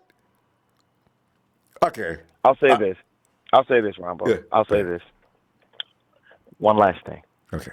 I really, really love the way the speed that we're playing with on defense. Robert Saleh did preach that, and I will give him that. And all I want to see is that transfer on Saturday with our first unit, because we have a huge test in Kansas City. Do not mistake, Andy Reid will be looking to run it up on us. I know. If he can. I know. All right. All right, Rombo. Shout out to you guys. Shout out to the whole fam. Shout out to everybody. Yo, hey, look, we don't agree. Dre and Big Show always go at it. I mean, that's TNT fam. Not a fan, but one thing we do agree on is that we love our team. We love them in different ways. Yes, and we approve. We sometimes choose to sweep things under the rug that we don't see. We all have our biases, but we love our team. There you go. And each other. TNT. Yes. Their trademark is to stir that pot, and we love it. Hey. Trey. Hey, I appreciate you, Ronbo. Thank you so much, you in production, for what y'all do. Y'all give up a lot of time for us to be entertained, and we really, really. Thanks, Trey. Thanks. I hope you have some time for us Friday, too. I'll be looking for you. I'll see you in the chat. But I love when you get in here. All right. Have a good night, fam. All right, now. All right, peace. Hey, Steven. Ronbo. Steven, man, it's a night where it's one of them hot summer nights, as you know. It's again, we're getting a little crazy up in here, and we was talking about people we're gonna get rid of. As Trez is working my boy Bobby Saleh. Trey is trying to be nice about the quarterback situation. He's picked out all his 6 wide receivers. You might want to take a shot at that too, as it looks like it's gonna be 6. Everybody's talking. They're gonna have to keep 7 wide receivers. Maybe not. And Kevin Givens, is he gonna take somebody's job? We hit anything you want here. Kevin Givens was with the starters, Rumble, in the game. He was with the starters. Just to let you know, he was in there. And on that play, Steven, it's Steven, not Steven. What was he in there with the starters against? Yeah, because Defo ain't played. So Defo ain't played. So he was in the first season. Because I was wondering, who was number 60? Okay, And he was right was there. He confused started the first too. game. All right. Yeah, because I'm like, okay, Deforest is not playing, but who's number 60? And then he kept popping out on the screen. And I'm raising like, all that hell. oh, and then and so Bobby, I'm gonna say Bobby Saleh, but Yeah. Robert Saleh trying to hide him. We could all be calling him that soon, Yeah, he's trying to hide him from other teams looking at him because they asked about him in the presser today. Ooh. And they asked like how he was doing. So he did the same thing how he did with Tavares Moore, where he has a long ways to go. Yeah, I know. He said the same thing about Tavares Moore. The next thing exactly. So he's trying to hide it. So he knows what's there, but he's trying to hide it. So Stevie, we do have trade bait with our D tackles right now. But Stevie, please don't tell me they plan on putting him on the practice squad. They can't. You know what, Stevie? I hope not. Pretty much have to put him on the 53. They will cherry pick his big moose butt immediately if they put him on the practice squad, because people have seen too much. He just pushed the spot for Sheldon Day. Sheldon Day and DJ Jones. You got to watch out because they he's got to do more than watch out. More than them, exactly. Yeah, if I see him do that one more time, there's going to be people out in front of Leva Santa Clara office picketing, man. Kevin Givens is scary and more intimidating than anybody we got that knows. Huh. And that's why we got players, Ronbo. That's why the defense is better.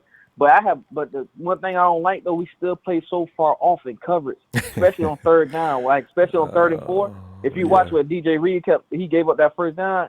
It was 3rd and 4. He's already 7 yards off, and he starts backpedaling before the play even happened. And then they run a 4-yard slant first down. It's like we do that a lot. We did that a lot last season. Like we gotta doing third downs. That's when you need to press more. I understand first down, second down, you don't press as much, but third down you gotta press, especially 3rd and short, because we give up too many third downs, like too many of them. Stevie, question. And also, Ronbo, I meant to say, what's up? I'm thinking the philosophy behind this is, after these guys get used to this, they should be able to read the quarterback, read the offense, and be able to jump plays. But they're not successful at that right now. Sherman will do that all day long. So it is possible to play off and set the quarterback up for an ambush.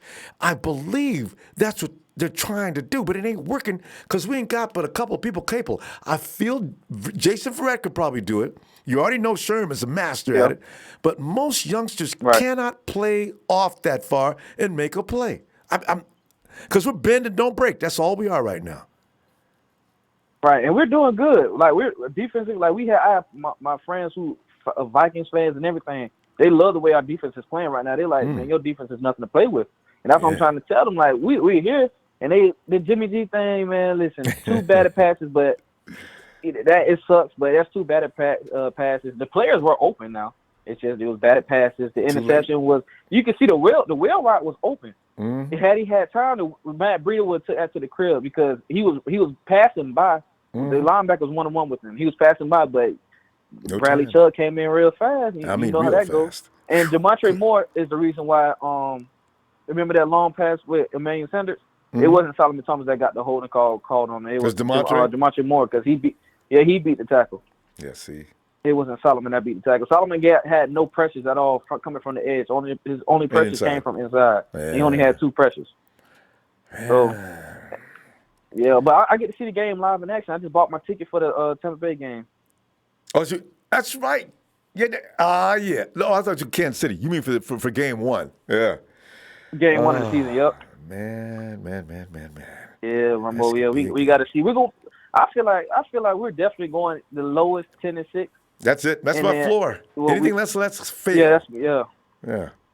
We definitely got to get linemen. Like next year's draft, straight offensive linemen in the first 2 round, or the first round at least, because we don't have a second round. Yeah. We have to because unless we adjust in the free agency. Yeah. Unless Josh Burnett come out of nowhere and just actually ball and be that first round pick that we need him to be. Because we need that, like, now. That could save us. We could get another skill position if he comes to play. Because we rarely get skill positions in the first round. I would like to see that, but at the same time, we do need to build in the trenches because that O-line is terrible. I'd be afraid if I was Jimmy G, too. Like, Ben Garland, Najee Torin. Like, come on, these are guys that might not even make the roster. They ain't playing this week, Stevie. Not with Jimmy's out there anyway. They may be in the game, but they ain't gonna start. That's why they probably they probably look at Mike Person. Mike, how you feeling? I'm okay. Get up. Let's go, man. You're starting this week for that was really scary last week. Yeah. And how's the finger growing, Josh? Yeah, Coach, I told you I was ready to play last week. Well, I'm listening now. Get ready. Because that was frightening. Right, all you have to do is put a big cast on it or something, In the man. first place. Come on, you got to, man. This is a job you fighting for. This is your livelihood. And you can't be soft out there. But this is it. This week, let's go. And like somebody said, put Fred Person at the center, all right, because he's going to do a better job than Garland, because Garland's not savvy to that position, not with Kyle Shanahan for sure. It's a complicated offense anyway. And, of course, you put Josh over there at the right guard, and let's go, man. Let's go. Because you can run behind Josh, if nothing else, and get that run game going like everybody's saying, get Jimmy in a little rhythm. Keep running it. If Kansas City just go let him run, then run. And then when the time comes, let Jimmy throw. But don't be rushing nothing. I want to know who's going to be the edge presence in this game because we won't have D Ford in this game. So I want to know what Ronnie Belair is going to do. Coming back from the hamstring. I got Demontre Moore and Valaaga. I like both them dudes. Even they're not going to be D Ford and they're not going to be Bosa. But boy, them boys, they be coming in. I like them, both of them. They definitely do. And Ronbo, we're playing good without half our starters, especially on defense. Like Bosa, Ford, Williams, Verrett, we don't even have them in the game. And the youngest are stepping up, which I love. Emmanuel Mosley will be our starter nickel. I promise you. He has the length, size, and speed. Yes. Stevie, we're going to pull up. And when you put players – Go ahead, finish that, though. You can finish that. Go ahead. No, I was saying when you put players in their right position, like DJ Reed, instead of putting him at free safety and Tavares Moore, progression happens. That's right. And that's what we're seeing right now. By natural progression. That's it. All right, fam. Stevie, if you get a chance, look for you Friday. All right, Rumble. All right, fam. Have a good night.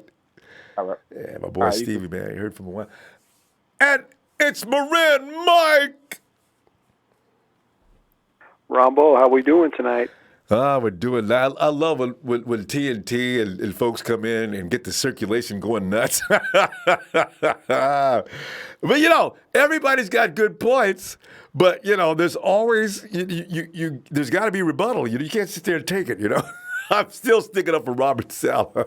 I knew it was going to happen. I said, give this guy some things, an arsenal, and let's see if he can hit the broadside of a barn. So, I'm feeling good about that. And Mike, this guy Gibbons, I'm telling you, I really don't think this is a flash in the pan player. That kid can play, right? And as you know, Solomon Thomas is looking good. We got the horses coming back. Mike, what's your feeling on all this good stuff? Well, my feeling on it is that I'm going to reserve judgment on it because we're sitting here in preseason and people are talking about Robert Saleh and Joe Staley and other things like that. Now, Joe Staley, we know he's had some bad games before, but he bounces back and he's going to get another year or two out of this, and he's going to be solid, rock solid like he always is. And he might have a game here or there where he doesn't have a perfect game, but for the most part, I mean, he's been a solid protector out there, and he will be. And McGlinchey just keeps getting better. So, God, I mean, then you got that. I'm talking award-winning, Mike. I kept asking all game long, is Von Miller playing in this game? I kept looking at the screen. Where's Miller? He was being contained, wrapped up, and nothing. McGlinchey! Whoa! Yeah, and he did the same thing in the practices against them as well. He held up real well in the practices against them. So McGlinchey is getting better and better. I got some breaking news, Ronbo. The Arizona Cardinals, this is 1 hour ago, the Arizona Cardinals are closing in on a deal with Michael Crabtree. So it's going to be, is it going to be Sherman against Crabtree again twice a year? Or wait, who's Arizona's best receiver? Let's see. I don't know. But, yeah, Crabtree's closing in on a deal with him. And the other guy. Yeah, because I think they lost their draft pick. I think he's got some kind of season-ending injury of some kind. Which one, Hakeem Butler or Isabella? It's Butler. Butler, okay. Oh, wow, okay. Yeah, I didn't know that, but yeah, they're closing in on Crabtree, so that'll be fun to see Crabtree on the other side. Richard Sherman must be laughing. I knew I'd see him again. Yeah. Yeah, but about Givens, yeah, I mean, I did see some. He looked very explosive, Ronbo. There were a couple blown assignments against him. I saw that too, but I also saw him make some moves. It was like, wow, that big guy's quick, man. Yeah. You know, and he was a penetrator. He got back into the backfield really quickly. I mean, really quick. And the guy's is thick from the. He's like, did you see that? He's as thick from the shoulder all the way down to his feet. So it's like you're dealing with a huge bowling ball coming in. That's crazy. Yeah. And it's called quick bowling ball. Yeah.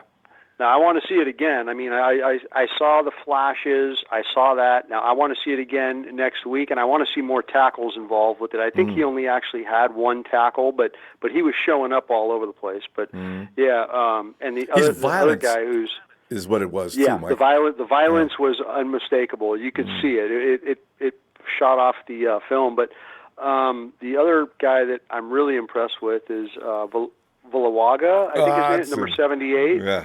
That guy's all over the place. He had I think 6 tackles and a half sack this week, and he had 2 sacks last week. That guy is showing almost 3. Yeah. And as far as the preseason game against the Chiefs and having Deforest Buckner in there and Kwon Alexander and Fred Warner, that's all going to be nice to see those guys out there. But just remember something: they're just getting out there, they're moving around in a game and getting loose and stuff. And don't expect to see too much. You know what I mean? This is preseason, and it's the same every year. It never changes. It never has changed. It's always the same, but it's that first game against the Buccaneers that I'm looking at. And the going on to the wide receivers topic, they say they're going to keep 6 wide receivers, Ronbo, and they say one of them is has special teams value. Now, if they're just talking about Dante Pettis, okay, whatever. But if they're talking about Richie James, because remember when they picked. Yeah, it probably is who it is. And when they got Pettis and James, they got the 2 best kick returners in college football when they drafted those guys. You mean DJ Reed? DJ Reed was also. You're right. Yeah, and James is good, but it's Reed, Yeah, you're right. It was Reed. Yeah. But I knew James was pretty darn good too. But I mean, James is he's showing what he can do, and I've been watching James, and he's becoming more impressive to me as the games go on, and I think that he's going to have a role on this team. And if that's the case, Ronbo, I told you a couple calls back that I saw a scenario where neither KB or Matthews made the team, and that could be coming to fruition. You may see Marquise Goodwin, Dante Pettis, Trent Taylor, Deebo Samuel, Jalen Hurd, and James. So that may be the case, Ronbo. Ooh, that's 6. That may be the case. Yep, that's 6. And who out of those 6 are you going to get rid of for Kendrick Bourne? Which one? Yeah. Are you going to get rid of Goodwin? It was between, like you just said, it was either the 6. I'm going to say if it was either Richie Matthews or KD. You're right. Yeah. If it's Richie, game over. None of the rest of the guys are expendable. Yeah. So, Ronbo, it was interesting also in the game against Denver to see number 51 out on the field. Who is that guy? What's his name? 51? 51. Malcolm Smith, Ronbo. Oh, 51. See? Because he's so invisible. I don't even know who he is anymore. I didn't even make a... Oh, Mike. Good punchline, Mike. We got to go, Mike. But you're... He's got there's some apologists down there for Malcolm Smith, so we don't want to bother him tonight. They'll get us on the chat. We'll see what happens with that, Ronbo. But hey, you have a great night. Good chatting with you, and always. Shout out to the Empire. Everyone have a great night, and we'll talk to you soon. Thank you, Mike. Talk to you Friday. I hope we got some time. Friday, be looking for you. All right, Ronbo. Sounds good. All right. Bye. Night, Mike. That's too funny. Did you realize that Malcolm Smith was 51? Let's go to 614 Columbus, Ohio. Ohio. Speaking of Ohio, we've changed the Hulkamaniac to what we did. The Herdamaniac. We haven't heard from him in a long time. Hey, T for Tyler. The Jimmy G keeper, the guy who keeps Jimmy clean and preaches scripture to him on a nightly basis over on his Instagram account. Hey, Tyler. I'm officially calling him James from now on. And Who? it's not a bad thing. Who? James? I'm calling him James from now on. That's his real Jimmy name. G is going to be James. Yeah, that's what Richard Sherman calls him. Sherman would come up with that. No, Sherman does call him James. Yeah, well, I'm He not does. surprised. It's the way. Oh, God. Now, let me break it down for you. Please. I'm going to keep it 100% real right here. All right. Everybody's freaking out. Like, come on. Like, calm down a little. Like, okay, let me break down all these plays. The first pass, okay, I see a running back coming out of the backfield, got smacked down at the line. Okay, that's unfortunate. All right. There's another play with the interception. Burrito was running down. He had leverage and he had a little bit of separation. He shouldn't have tried to force that ball, but Joe Staley shouldn't have let Bradley Chubb run right by him. So, yes, Jimmy, you made a mistake. You should have just taken the sack. But I get it. You don't want to get hit in the preseason and risk anything. So, But at the same time, I think he would have been fine standing in the pocket. But, I can't justify an interception. It's hard. But Joe shouldn't have missed that block. So, and then the following, what was the next pass? That almost interception. A little of that goes on Jimmy. Now, I'll tell you why. It wasn't a great pocket, but if he would have stepped up into the pocket, you would have seen he had Marquise Goodwin breaking on a dig route. Right. He wouldn't have been able to deliver it over the middle. Because that receiver had already committed. I mean, the defender had already committed, and Jimmy could have seen that. And like you said, if he just stepped up, Goodwin would have left that area quickly. He could have put it right everywhere he wanted to. Yeah, he saw it. If you watch the replay of that, Goodwin ripped wide open. Yep. Right as Jimmy was getting ready to throw. Because the defender screwed up. He got lucky. Yeah. That's just the thing, man. Like he's just got to get that feel back, the comfort in the pocket in the game. Now there were these guys on this TV show called Speak for Yourself. They're talking about whether you should be worried, and two out of the three, I think, said that you shouldn't be worried. Yeah. And one of the guys said that you shouldn't be worried because he said that he went to the practice with the Broncos. He said, I get it, a practice is not the same as a game, but I saw him cutting up the Broncos defense in practice. So you know that he can do it. It's just that it was his first game action coming in 11 months. Yeah. So let's calm down a little bit. He said, Jimmy also said that thankfully there's a short week. Yeah. So on Saturday we'll see what he looks like. And he has a whole half.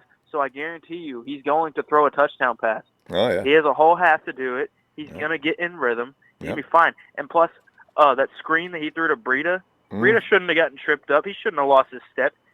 Perfect pass. What are you losing your step for? You trip on yourself? That's going on with his shoes. He's got to get some different cleats or something. Breida, he's had more than one slip. And some had nothing to do with, he wasn't even involved in the play. I was like, what's going on with Matty's feet and shoes? And is the ground just soft or what? Yeah. I don't know, but so basically, obviously the interception, that wasn't good, bad decision. But the thing is, in the regular season, we're not gonna Joe is not gonna let that happen. Yeah. And not just that. I hope so. We had a backup right guard and a backup center playing, and they were not doing Jimmy's gonna have a better pocket in the regular season. Oh, and God. Plus, you got to keep in mind in the preseason, there's no game planning. And plus, Shanahan does a good job in the regular season. But, okay, also I'm kind of pissed at Kyle because the play calling was not very good. Because, think about it. He's running the ball just fine. Tevin Coleman was running very well. I think he's going to be our starting running back for sure. No doubt. Yeah, 100%. But, Tevin Coleman's running just fine. Why not get Jimmy under center and run a little play action, Right. and manipulate the defense.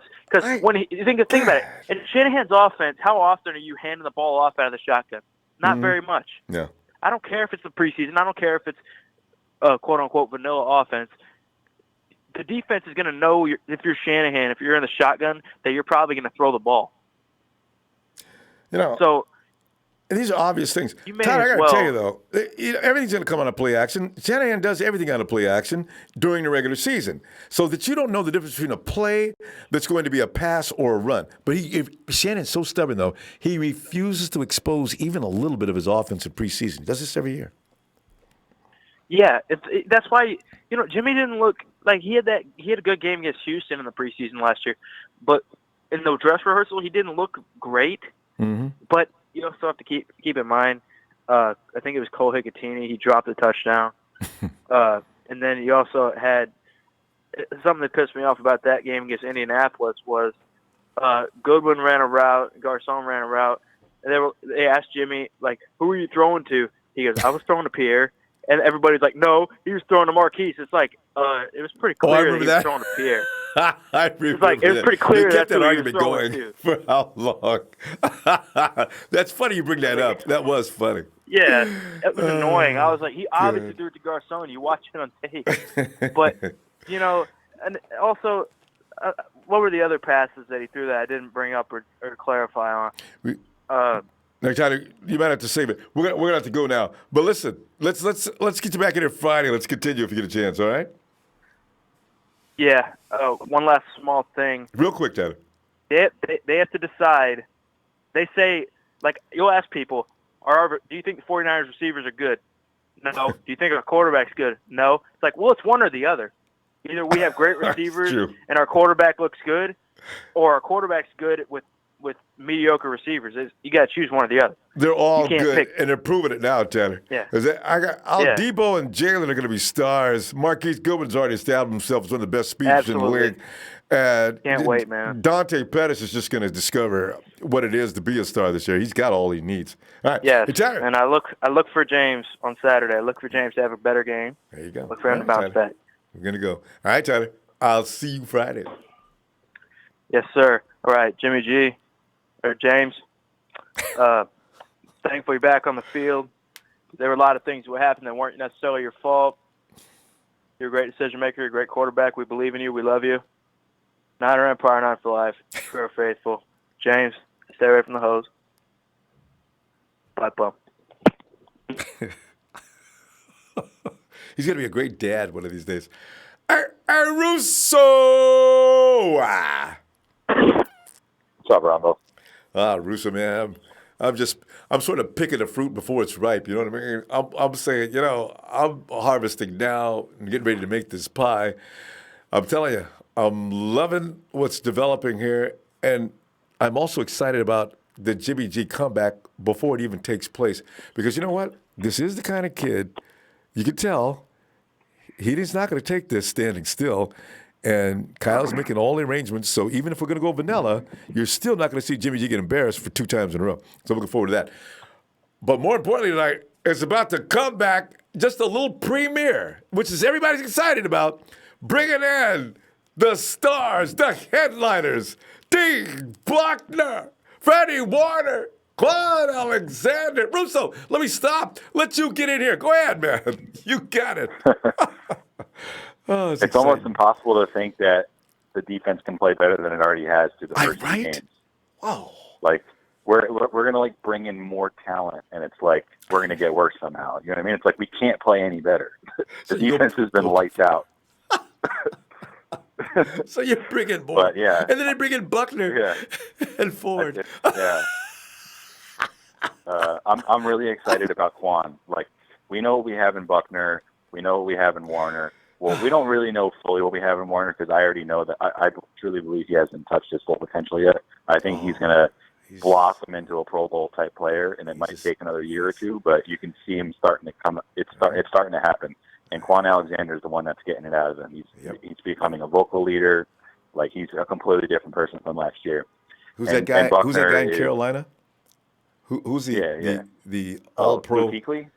Yeah, Yeah. Could it be? Russo, could he be on that level at some point within the next year or so? That's tough. But it is. But I guess the word God. could. We can use the word could. We can use the word could. Could. He could. Yes. That's a good word. It could happen. I mean, obviously Buckner is the anchor of the defense. Like he's him and Sherman are the leaders on defense. You know what I mean? We got some new guys that are coming in that are exciting. And we have in Buckner. Yeah. And that's what I was getting to. Kwon is the guy I'm really, really excited to see because we've seen a bunch of flashes from him. We're reading the headlines. The hot boys. He's got the defense fired up in the middle. I really just want to see him get out there and hit somebody. Like, I know everybody basically knows who Kwon Alexander is, but I'm telling you, if you haven't actually watched, like, I'm not talking about watching highlights, because you can watch highlights and everything looks great because they're highlights. I want someone to go watch a game, go watch one quarter of a game, and just keep your eye on Kwon Alexander. This dude is so fast. He gets from sideline to sideline faster than I've ever seen a linebacker get sideline to sideline. He's legit like a free safety cornerback in a massive linebacker's body. Like, this dude is so fast. And So the thing I really is, just you've seen some seriously fast guys. I mean, we go back and look at you know what duo I'm talking about. Those guys could hustle from sideline to sideline in their heyday as well. Yeah. I mean, Willis and Bowman were scary. And see what Russo just said. He's got that that's in what him. we're talking about. He's got that in him. Yes. That's literally what we're talking about. What we're dealing with right now. Like, we haven't had linebackers like this in Bowman and Willis. Now, obviously, Kwon and Warner are not Bowman and Willis. That's going to be a 3 to 5 year process to even start having that conversation. True. But this is the first time we've had a combination of guys with size and speed and smarts that understand everything, play recognition, and can just get sideline to sideline and just do it all. So I'm very excited about, especially Kwon. So that's the guy that I really can't wait to see. And then, like, as far as Jimmy, like, the game went as bad as possible. Like, you can't go worse than 1 for 6 with 0 yards. Like, you can go 0 for 6 with 0 yards. Right. Zeros, so, Russo, all across his statistical board. Zeros. I've never seen that before. Good God. Ooh. Simple math says he's going to do better, right? He's clearly going to do better.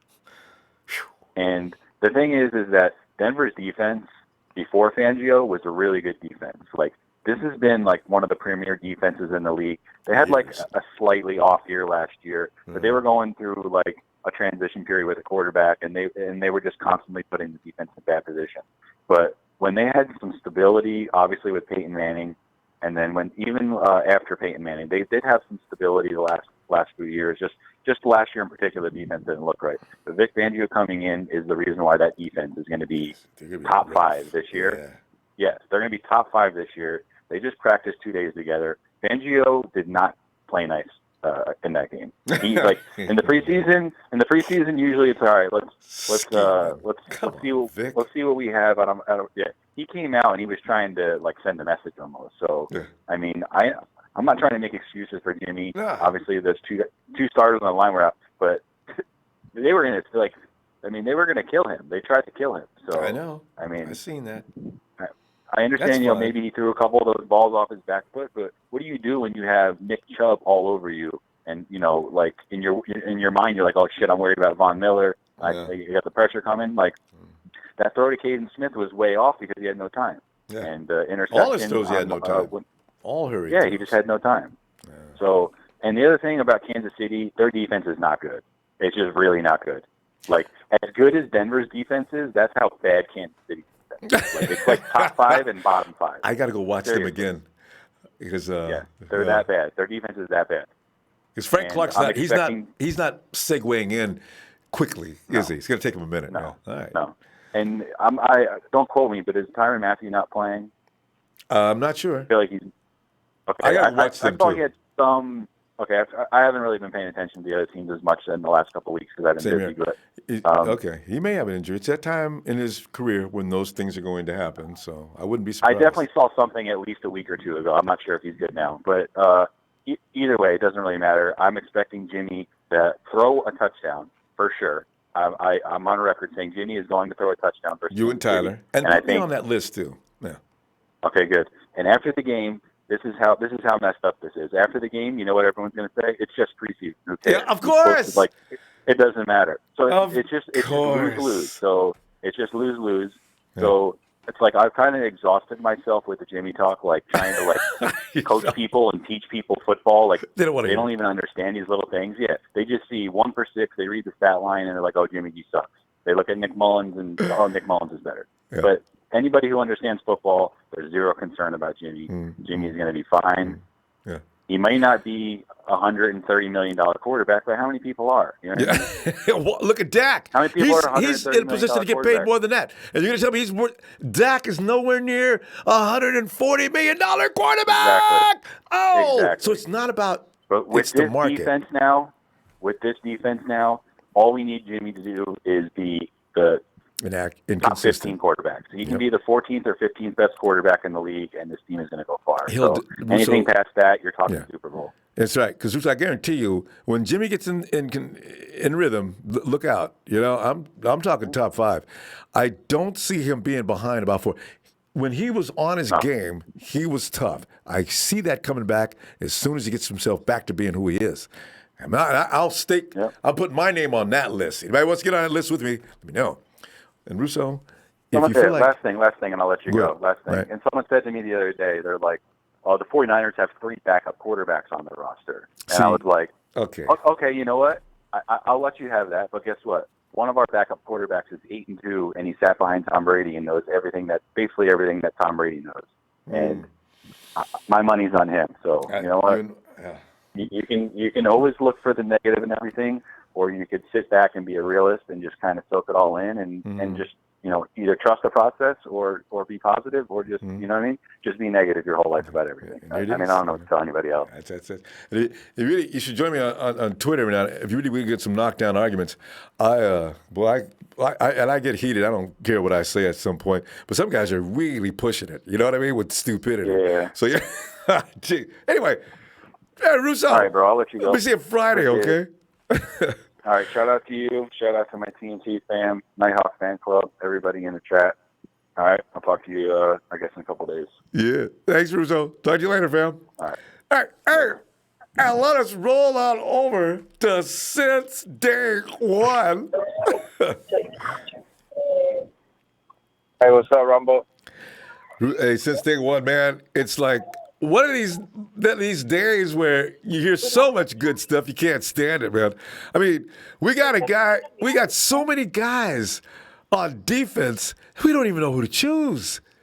And we got too many wide receivers. Hey, but you know what? Since Day One, you know what? I'm a little worried about my boy KB. Somebody said that they do already know the 49ers have picked their 6. And one of them is a special teams guy. So you know what that means? I think my boy KB could be in trouble. Oh, Jesus Christ. Who said that? I just heard it a little while ago. Who said that? Somebody just said it. Was it Russo? Who said? Anyway, it makes sense. Since Day One, how does Richie James, I had him cut during preseason before this game started, but he is coming on stronger and stronger and stronger. He's just gaining momentum. Actually, they cannot cut him. I realize that. I don't know if it might be someone else. I mean, I don't know if Jordan is. How many years did they give Jordan Matthews? I think Jordan Matthews is one of the guys out. Look, do you know what it is? Okay, let's look at it. We already know probably for sure Jalen Hurd and Deebo Samuel, that's 2 already in. Most likely Dante Pettis for sure is in as well, right?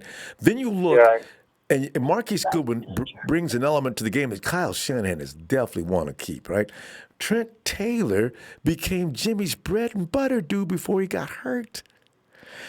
They said one of the guys, if one of the guys is a special teams dual personality dude, that's Richie. Kendrick doesn't play. So what is it? Someone leaked? What is it that leaked out? I don't know how that, but it kind of makes sense. It makes sense because it's more because they're gonna save money. They got a guy who's gonna return, and they can. But they're bringing in Christian Thompson again. Or Thompson, the ex-receiver from the Texans, they're bringing him again. He could return too. So they're bringing him in I think for fill up the maybe void. a cam body, maybe to return kicks. But even if we don't need Richie just to return kicks, and dude, we got DJ. We can return kicks, and we have. I got a feeling, Trent Taylor's okay. If Trent Taylor's out right for a while, who are you gonna put in the slot? Now you could put Jalen Hurd in the slot. You could put Richie in the slot, and he's probably I'm hoping everybody put a prayer up for my boy Kendrick. Watch what I say, Ronbo, man, I ain't putting no prayers up for Kendrick, man. I've been trying to cut him for 2 years, So this thing, I don't know, man. I'm scared, man. What are you thinking? What are you gonna do? I don't know. You can't speak it into existence, so you're making me worried now. Now I'm thinking, but I can't see them picking Richie over him. I don't know. I just can't. I don't know. He's too much he brings too much to the table. Like he's a red zone threat. If nothing else, boy, Kendrick can get that ball in the end zone, can't he? Man, he's situational. He brings more to the table. All Richie brings is returning kicks and a distraction out there for the defense, maybe in the slot. They're not going to go. He's just out there just to, they have him out there just to throw people off. But he's out, and if it comes down to it between them two, I don't know. I mean, I haven't heard any sources coming out saying that the guy's going to be returning. That just makes it sound good. That just makes it controversial. And if 49ers might have put that out there on purpose, just to throw a scent, throw that scent off so anybody's smelling up on it. Yeah, they don't want nobody to know it. That people coming after those players because they're going to get picked up quick. Either one of them. Quick. All of them. Every guy we release just about this year will be picked up. Maybe 5 or 6 guys are probably just camp fodder, but man, we got a lot of guys who make other teams better. Damn it! Yeah, they're gonna show out too because like how Watson looked. Oh. He flashes. He's not really consistent. He has splash plays. And, that's what we got with the other people, and who knows? Maybe they might do better. Maybe they might not. I mean, we got running backs. I don't know exactly what. I don't. Wide as far as receivers. them keeping him over him. Man, did you look up? That's cold. Let's just stop right here. Did you find any red zone touchdowns from Richie? That's true. And Kendrick's got how many this offseason? We should go up to the office because we make a case for Kendrick, right? Because come on now. Kyle, it took him 3 years to get Kendrick as good as he is. Again, he makes some mistakes, but all our receivers have made some mistakes. I mean, come on. He knows the playbook. Yeah. And he's tough as nails. They're not gonna. Great route. Can't see it happening. Well, we'll find out. But since they won, yeah, I'm excited. What else, fam? Because we got to go and check back on Friday, day before the game. Yeah, that sounds good. I was talking to my brother, and then I think we're gonna be at his house because he has a fire stick. So all right. All right. Yeah, I was talking to him, and then he was like, he wasn't too excited about it, but I told him who we're playing, and then he was like, all right. I want to see that. I want to see that game. Everybody Twist his arm. Patrick, that's why.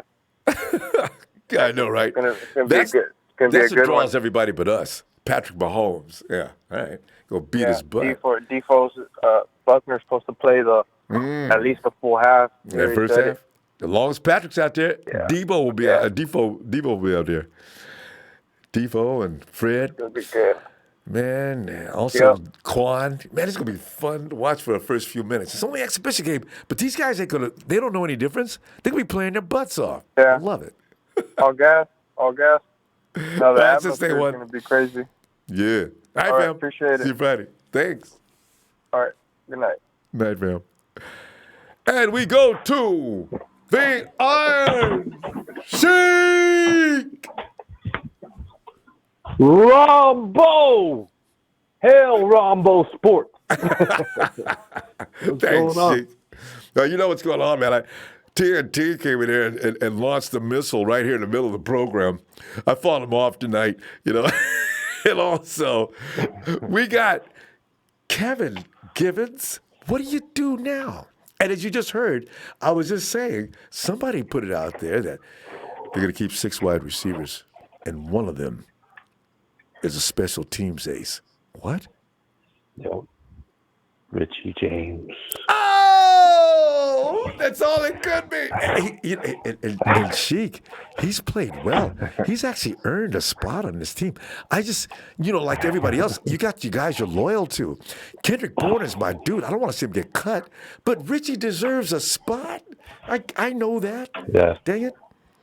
Yeah. He's been doing it like last 2 games in the practice. He's a speedster, and Ronbo, he kind of likes that kind of type of players. He hustles. He can do multiple things for you. Coach Hightower and the special team loves him. So he's got some dog in him too. Yeah, he's a swag on him. That's what we need on the, on our team. A little bit of swag, a little just breaking some ankles.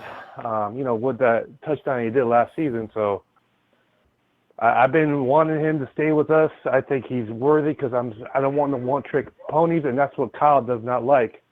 Those one-trick ponies. Like, I'm sorry to say, Kevin Bourne. Trent Taylor. Trent does not like Trent Taylor. You know what? Trent's got a lot of folks that don't appreciate him.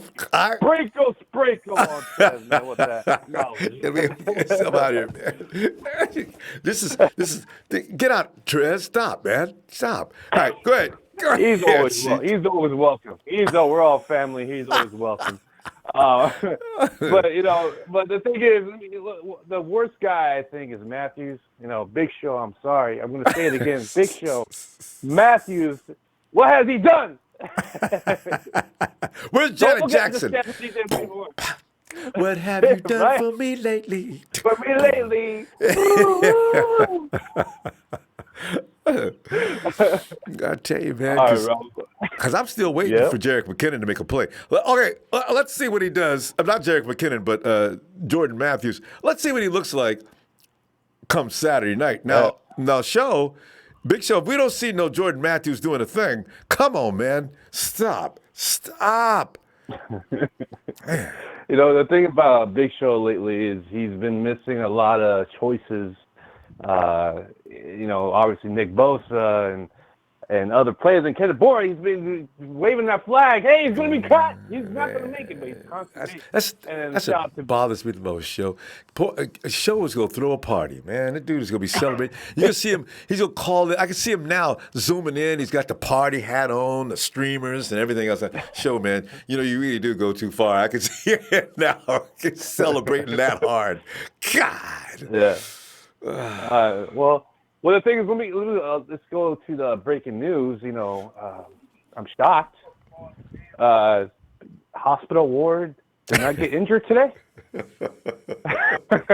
He's got pads on, Sheik.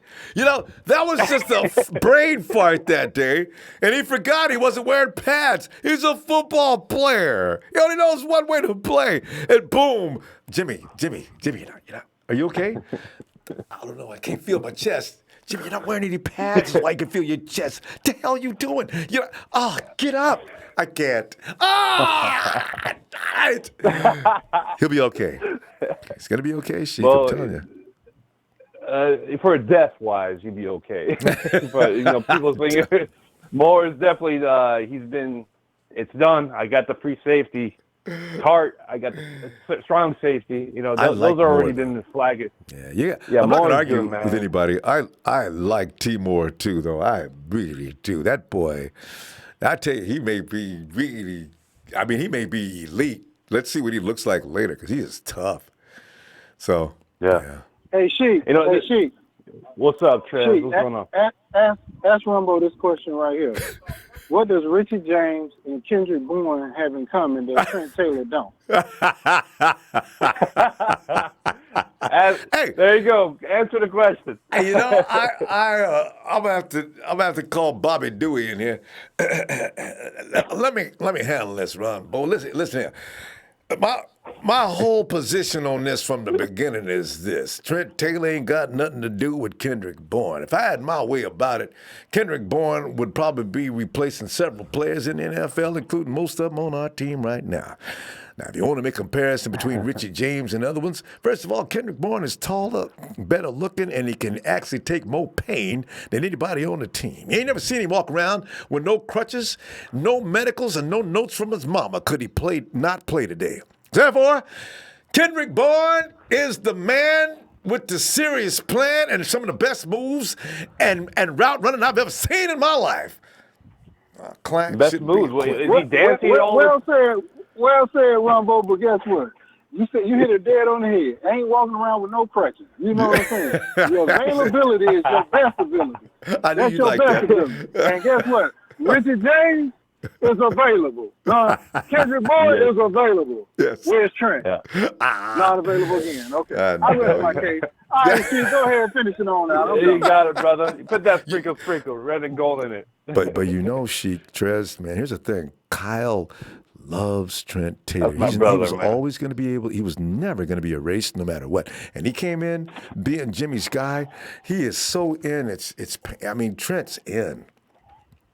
So he might love him, Rumble, but is he working though? I mean, is he able to perform? That is the question. He might love these guys like Jimmy Ward, but are they performing? No, they're not. Yeah. So now they have to plan B, plan C, plan D, plan F. Oh, come on! How many plans does this guy need to have? I don't know. I wish they would put. Be realistic. I wish they put Trent. Trent can rest a few weeks because he's got a serious that's a serious injury. They've got a screw in there. Yeah. What is he going to look like when he gets back out there in a few weeks? Can he run and cut like Trent Taylor does? I don't know. We'll see.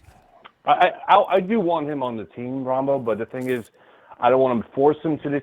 He's probably, if he does come back the bye week, he'll come to the squad, but we're not cutting Richie James because he's definitely the punt kick return specialist.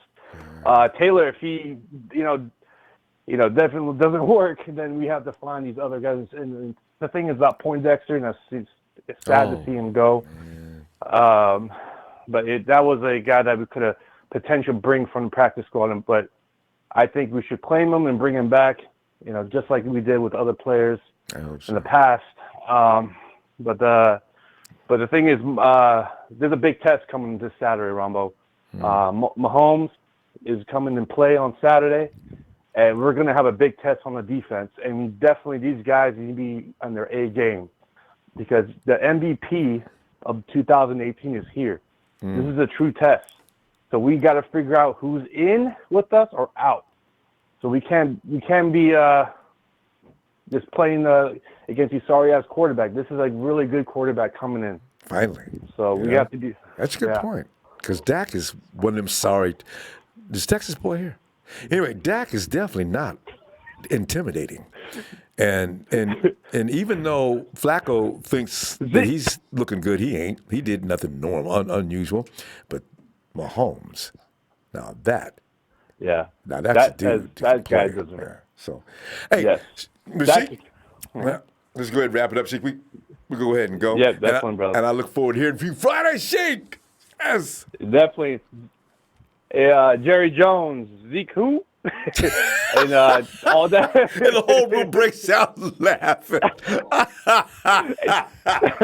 I didn't want to laugh, Raiders. but I couldn't help it. All right, Chick. Dallas Raiders, what are you guys doing? This is how you do the 49er way, baby. Faithful, hit that like for Ronbo Sports. Sub, share. Chat room, you're always lit, baby. Shout out to the chat room. Shout out to Nighthawk Fan Club. And Vader, join us. All right, Chick. Have a good night, Chick. Oh, I know. Lawrence Barker, what's up? Yo, he said, I turned, wait a minute, listen to me. Yo, Robert, I just turned 49. You know what that means. It means happy 49er birthday. Can you imagine? He's just turned 49. What are the odds? 49er birthday to you at 49. Happy Niners birthday, Lawrence. Happy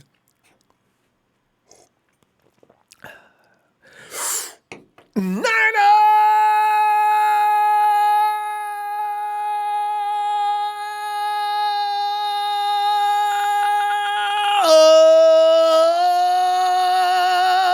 birthday,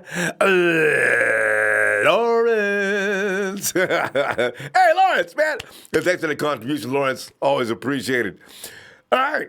And could this be Kevin Givens on the phone? His name is Kevin. Yo, Kevin. Hey, what's up, Ronbo? Yeah. Hey, man. Yo. It's just Kevin, man. You don't worry about the last name. Hard to say, anyways. It's okay. Well, Kevin, we still like you too, man. I mean, Givens is like, you. You the man. You the part of the fam. Maybe he may be later too. But Kevin, man, what is going on? We got all kinds of things happen. My anxieties are developing because you know how much I love Kendrick Bourne and Kevin Givens. I'm thinking, man, whoa. I like to see that dude put on a uniform. And we got Deforest Buckner coming in this week for our entertainment. We got Kwon, the crazy man Alexander, the founding father of the Hot Boys movement. And then you got Fred, his other hot boy on the other side, coming into this game. I got dudes returning that can protect Jimmy G. We gonna see a lot better offensive football. Yeah, man. Dude, I'm excited for it's been a fun preseason so far. I'm not gonna lie, dude. Fun, ain't it? Fun for a change. Like I went to Denver this weekend when they went, and I was walking around with my Patrick Willis jersey on game day and stuff while I was there. You did the 52 on him? Yeah, I did. It was a nice little trip, and yeah, it was cool. And it was just like my first NFL game. Oh, really? All right. But what'd you take from that? Hey, I got a couple. Oh yeah, it was a fun game to watch, man. It was nice, and it was very loud, and the Denver Bronco fans are wild and stuff. They're serious about their football. Well, they should be. They got a legacy. And they played pretty good the Monday, but tell the punter, whoever he is, to shake that hit off tell him that he is a marked man and he's going to have to try to avoid some hits this year. And the Denver punter? And our punter. Our punter. Our kicker, whoever that kicker was. You talking about Mitch Wisnowski? Oh, man. Yeah. Hey, he got hit so hard, man. Who was it that got hit? Was it him or was it the punter? Somebody got hit hard after he made that tackle. I don't know if it was him, but I don't know, man. I don't know if Mitch making that up or on purpose. You mean Mitch making that tackle? Wow. Yeah. Yeah, he made the tackle. Oh, that was a nice tackle, and I loved it, dude. And I love that toughness from a kicker, dude. Dude is crazy. Do you know we got he doesn't have to. Go ahead. Yeah, Robbie Gold, right? No. I mean, we got two gunners now. Oh. Mitch was down there on that dude. I mean, now I don't even know. He came out of nowhere. That means he was coming down the field. Must have been 100 miles an hour. Because when he made that play, what? That's Mitch. He kicked it. How the hell did he get down there that fast? So now you've got Mitch, who has that kind of potential. Kyle's probably going to want to back off on that a little bit, because if he gets hurt, we're in trouble. But can you imagine Mostert coming downfield, who's going to come down faster than Mitch is? And if Mostert don't clean it up, then Mitch does. Because I can see right now from that Aussie-style football, Mitch ain't going to miss. If he grabs a man, that's done. Over. Yeah, but I also see some guys in the NFL not wanting to get shown up by a punter or a kicker. They're gonna light him up, and hey, if he's tough and can take it, that's good. I just hope he tries to avoid some of those hits, because that's all I'm saying with that. You saw Mitch get hit? Yeah, he got lit up. It was one of the kickers. I don't know who it was. I don't know if it was the dude who made the tackle, because I don't think. I don't think he so. got carried off the field. The kicker. Oh, well, it definitely wasn't Mitch. I think it was a punter or something. Yeah, Mitch definitely did not get carried off the field. That's a tough dude, fam. Kevin, don't worry about Mitch. He can take care of himself. There ain't nobody gonna hurt that good. dude. No, I love the performances, and Jimmy G Jimmy G did all right. I liked what I seen a little bit. He's trying to get in game speed and stuff, but it's just I'm trying to put together why CJ Beathard and Mullins come in and they find a way to get it in the end zone, and they're smooth when he's in. He seems like rushing things. He did. He was. Like you saw the pressure. I mean, Bradley Chubb was a one-man wrecking machine.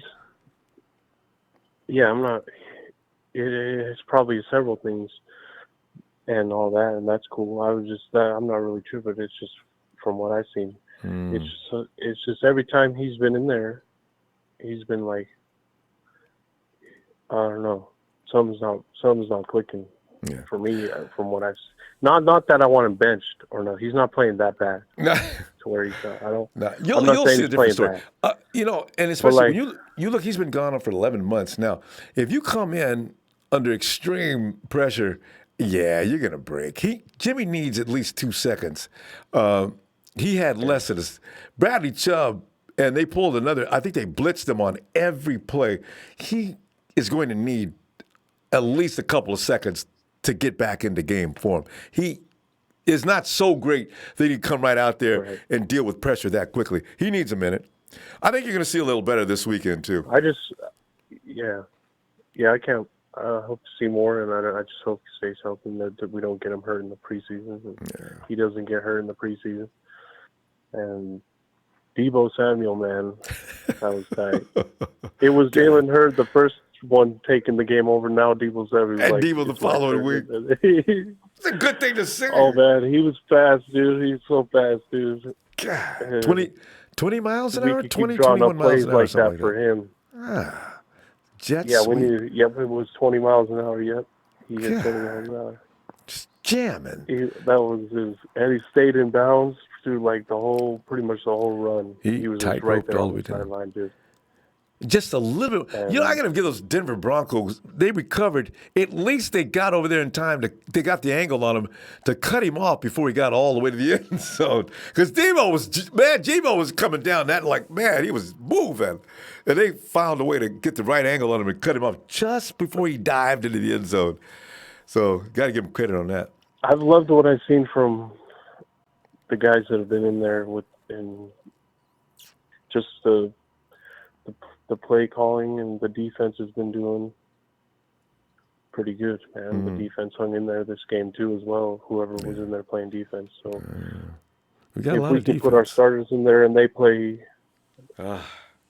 defense is doing good. Kevin, we got to go. But Kevin, you know what? Defense has been doing good, and that's not as good as our defense can be. That's what's what? Whoa! No, because last year we only had 2 takeaways or something like that. Interceptions, I mean. So we need more than that. Yeah. I mean, that was what we set a new record. That's the worst of all time. Anyway, Kevin, tell you what, you got some time Friday. Get on back here, man. We've been talking predictions and running smack. Let's see, there's going to be more news between now and then, too. So we'll see you then, huh? Sounds good, man. Thanks, man. I just called in, man. I was playing Madden, and I was like, is Ronbo still on live? And I looked on YouTube. All right, I'm calling in, man. All right. Hey, glad to hear that. Show's tight, man. I love the Niners, and hopefully they can make the playoffs this year. Would be nice. All right. Night, Kevin. It will be nice.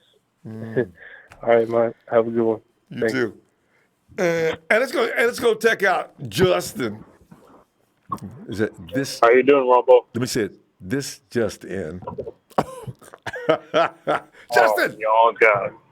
Oh, no. Oh, no. Please don't start with that. You know how many times I heard that at work? how many times, but no. As soon as you walk in, right? Listen, don't worry about that until your girlfriend starts saying that. Then you've got a problem. She already does.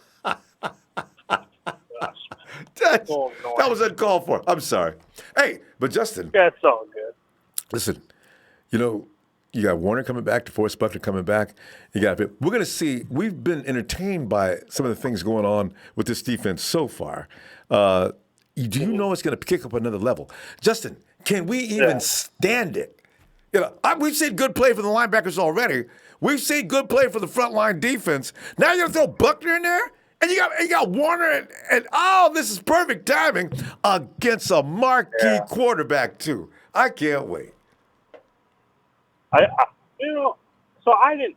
What did TNT say about KD? I didn't hear anything. The only one I didn't hear anything what they said. The only one I think I'm standing of TNT right now is Dre. That's it, because he actually makes sense of it all of them. Because gosh, man. No. Actually, TNT doesn't have anything against Kiddick Board. TNT. Oh, yes, they do. What? Big Show? Yes, he does. Oh, now see. Okay, members of one has a problem with KB, but the rest are either neutral or they support him. Yeah. They were mostly going after my boy Bobby Saleh. Bobby Saleh. Okay, I agree with that. I agree. I've been saying for about a year. I've been saying about a year that he should have gone. Listen, it's like I told everybody last year, and I knew I wasn't getting any love this year if they looked good, because I knew they would. You can make anything. There's, I'll give you an example. Seattle's defense, remember in 2012, they outstanding defense. You had Wagner, you had Sherman, you had Jeremy Lane on the corner, you had what's his name? They had Earl Thomas, outstanding D, right? The defensive corner goes to Atlanta, right? Not so good coach, right? My point is exactly.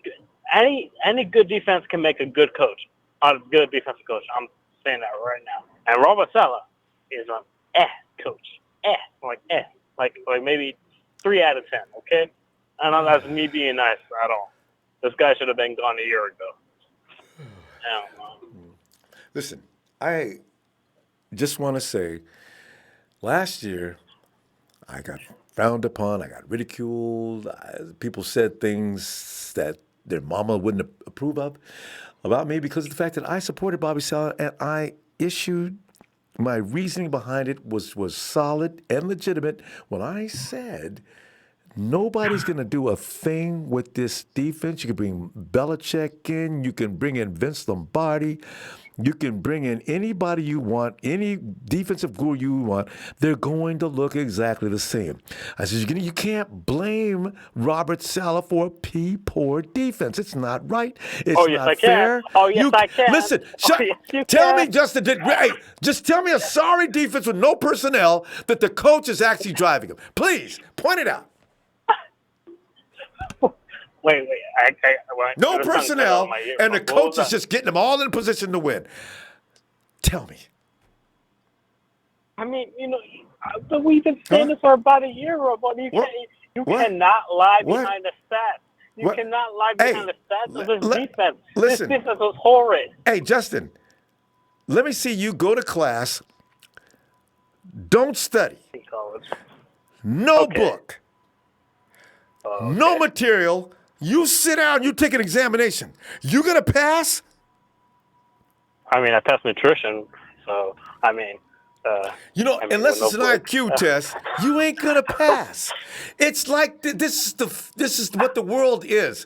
You can go into a situation well-equipped or not. If you go in well-equipped, your chances of winning or conquering that situation are good. You go in with no tools and no equipment, you're going to get your butt handed to you. This is what I was trying to tell you. Robert Saleh sitting there. I got Kellen Witherspoon over here. He can't play dead. I got Jeff Hafley coaching my secondary. He doesn't know anything more about it than a guy who was a bacon. I got this guy over here. I got Richard Sherman. I got Richard Sherman on 1 foot. I got my frontline defense and never heard of a pass rush. I'm going to tell you, that was wrong to blame Saleh for that. I'm not going to move from that. but everyone knows Jeff Hafley was bad. Everyone knows. So, but 49er Empire that Jeff Hafley was bad. Nobody's disputing that. Everybody's disputing that Robert Saleh should have gone a year ago. Should have been gone a year. You see, that's irrational. Irrational. You know Jeff Hafley's bad. He doesn't have, and on top of that, he doesn't have any weaponry. The players weren't up to par. He's got DeForest Buckner, and who else? Solomon Thomas was struggling. His family matter. I mean, who do you have on the edges? We had Cassius Marsh on the edge, I Okay, believe. game over, right there. Who else? Cassius Marsh is a good player. What do you mean? He's a good, solid player. How many sacks did he get last year? He got, I think, 2. I think 3. I believe 3. He had 2 against Oakland. I heard he had 5. Is that good? I'm saying for what defense was last year, for how Robert Saleh had a defense last year, that's pretty. It's still going to blame Robert Saleh. Yeah. Okay, Yes, if the we defense are. does this Yes, good we this year, are. okay, if the defense does well this year, if you're going to blame Saleh for last year. Not the coach. That's on the If you're going to blame Saleh for last year. Like I said, the defense makes the coach. And the defense can make an average coach into a good coach. That's why Dan Quinn is not a good coach in Atlanta right now, because the defense makes a good coach. Dan Quinn is an average coach at best, and that's my point. Robert Saleh is an average coach at best. That's my point. That can be said about Bum Phillips and everybody else. Then you give them no players, they're going to get their butt kicked, and of course it's going to get blamed on them. I ain't like that. If the guy's got team, he's got the right scheme, and he's got the right players in it, he'll win. He's winning. Oh, no. That's the way it works. Okay, who would you have rather have coached last year with the same personnel? I would rather have any. Name one. Name one. Name one. You gotta give me a sec. Let's see.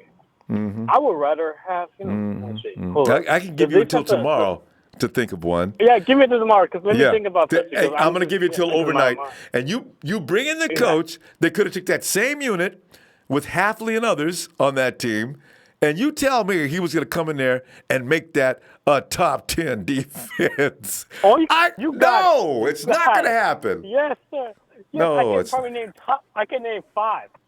Please do it. 5. Do I it. can name 5 tomorrow, on Friday. When I come back in Friday, Give I me will 5 name coaches top 5. that would have did a better job. Okay. All right. Oh yeah, I will. And they needed to be. They needed to be available. All right. You're not going to take one from that. Belichick is not eligible for this contest. Bum Phillips is not eligible for this contest. Nobody that's already working. You give me an available coach. And Dan Quinn, Dan Quinn is the head coach, and he doesn't coach the defense. So we're doing available last year. We're doing available last year, right? The ones that were not working. We're doing. You can go available now and last year. I don't care. It doesn't matter. Yeah, all right. They're not going to take last year's defense. They're not going to do it, Justin. Justin, you go work on that. I like a challenge. You go. That is a challenge. You go get him, and you bring him here, and we'll talk about it. Okay, you got it. Because I guarantee you, I will put on this point that Robert Saleh should have went a long time ago. He should have went a long time ago. Bobby, Robert, whatever his name is. You got to do better than that. Personal opinion doesn't matter on this one. You got to come up with some solid fact. Personal opinion. That's personal opinion. What? Yes. If you got no weapons, you're going to get your butt kicked. I told you guys that last year. All right, Justin, we got to go. Go work on those coaches you're talking about, and I'll see you Friday. TNT, you're TNT. I applaud you for putting up with Ronbo. They are wrong. You're wrong. The blasphemy. Salah's right. I'm leaving, Justin. Have a good night. See, fam, I got to tell you, I knew this was going to happen. Nighthawk, come on in, Nighthawk. Uh-oh. Nighthawk passed out. Nighthawk. Justin, see, this is your fault. You're arguing an empty argument, and you're going to lose. See, because, fam, here's the thing. You can call a coach bad names and talk about how he sucks all you want to. If he ain't got no players, I don't care who he is. He'll get his butt kicked. All right. Hey, Derek Dawson says, I wish we could turn off injuries and simulate the entire preseason. Lots. They said, just want to see the starting lineup on both sides. I'm over preseason already. I know, Derek. It is coming up in a minute, though. And Brandon Lone says, VA in the building, brick by brick, was lit today. Hot boys. Matter for life. Brandon, has nothing but fun today, man. It's all love. And Jay Tan says, MMQ beat Peter King says 10 wins for 49ers. I know, that's the floor. The 49ers have to win 10, especially if you look at the schedule. I mean, this team is overstocked. There's no way anybody could just beat that team up. And Chase DeAndre, a faithful fan, was good. Chase, the Mac is Kevin Givens is a bad mofo. Explosion, hand technique. Whoop. Big, there he is. I can't believe he didn't get in here tonight. His ears had to be burning even if he wasn't listening or watching. Big Show says, you see the hints of whom Kyle wants and dropped as backup to Jimmy? What? No, we'll see We'll see the last game, actually. Faithful Empire, thanks, Faces. I will win this argument, I assure you. Wait a minute, is that Justin? Justin, you haven't got a leg to stand on. Your argument has no rationale. All right, Roger Villaneda, what's up? Niners, Che Martinez. What's up with the new OT, Andrew Lauderdale? You know, didn't we have him and he came back, which is already scary because if we got rid of him, that means he is really sorry and he brought him back just to fill a void. Because you get cut from this team as offensive lineman, boy, you can't play a little bit. You know, those are the kind of guys that Justin would support, though, and blame the coach. Okay? Big Razzo, what's up? Benji Polu Matwa. He says, Benji Polu in the house. 49ers. Empire stand up. 14-2. Bleep the Rams. And Terrence says how long Jimmy G plays depends on that O-line. Now, I hope they roll him out a bit. I know, right? Stop standing people up under center, Kyle. You ain't gonna expose nothing. Everybody knows what play action is. You don't have to do anything special. Just get him out of that trap. Scary. And getting 2 passes knocked down is not good. And Harris had a time, didn't he? Mr. Block Eyes 2-2. What up? Just got off work. Almost won in the A, you know. Out East Coast, Mr. Black Ice. One love from the Buckeye State to the Golden Gate. How long do you think our first team should play this weekend? No, I don't want them out there anymore in a quarter. They may play the whole half. I don't even want them out there anymore in a quarter. I just want to escape. I just want to see him get a little flavor. I want to see Jimmy get a little bit of that rhythm. Jimmy. Remember, you used to be the man. That speed didn't bother you none because we seen you against the Hawks that you came in, and that speed didn't bother you now. You had them dudes bearing down on you, man. You had eyes in the back of your head, but you've got to bring that dude back, all right? Jordan Kelly says, last year, most of us called the Chiefs a win at this time. I know I did, because we assumed Mahomes was still going to play like a rookie. That was me. I apologized mid-season last year about Mahomes. I had no idea. But you know what? Andy Reid had a lot to do with Mahomes' success because he didn't look like that when he was at, what was that school he went to in Texas? Yeah, but he looked good. The Hausen, Fred Warner, Pro Bowl, SZN is among us, fam. What's up, Hausen? Thanks for that contribution, fam. You and Justin, who, boy, I can't wait to see him Friday. And Zenny Boss says Marsh equals 5.5 sacks. Aaron Donald equals 20. 4.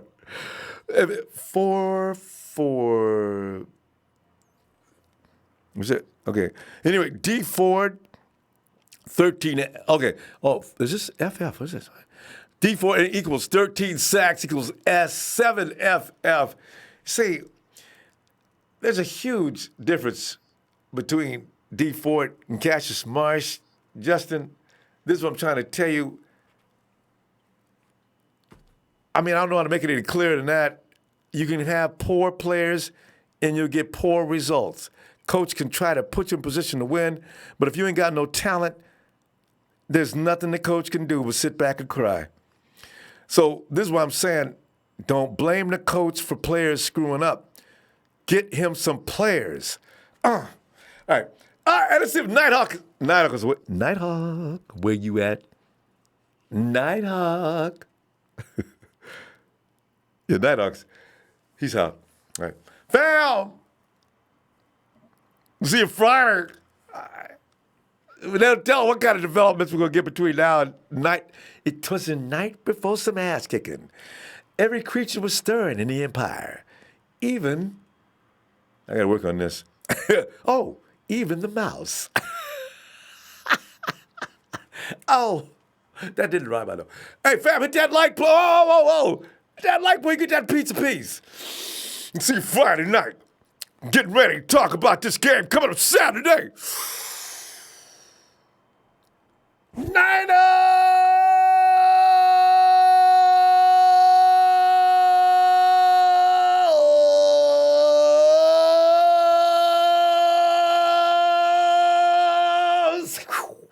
Night, Elisa.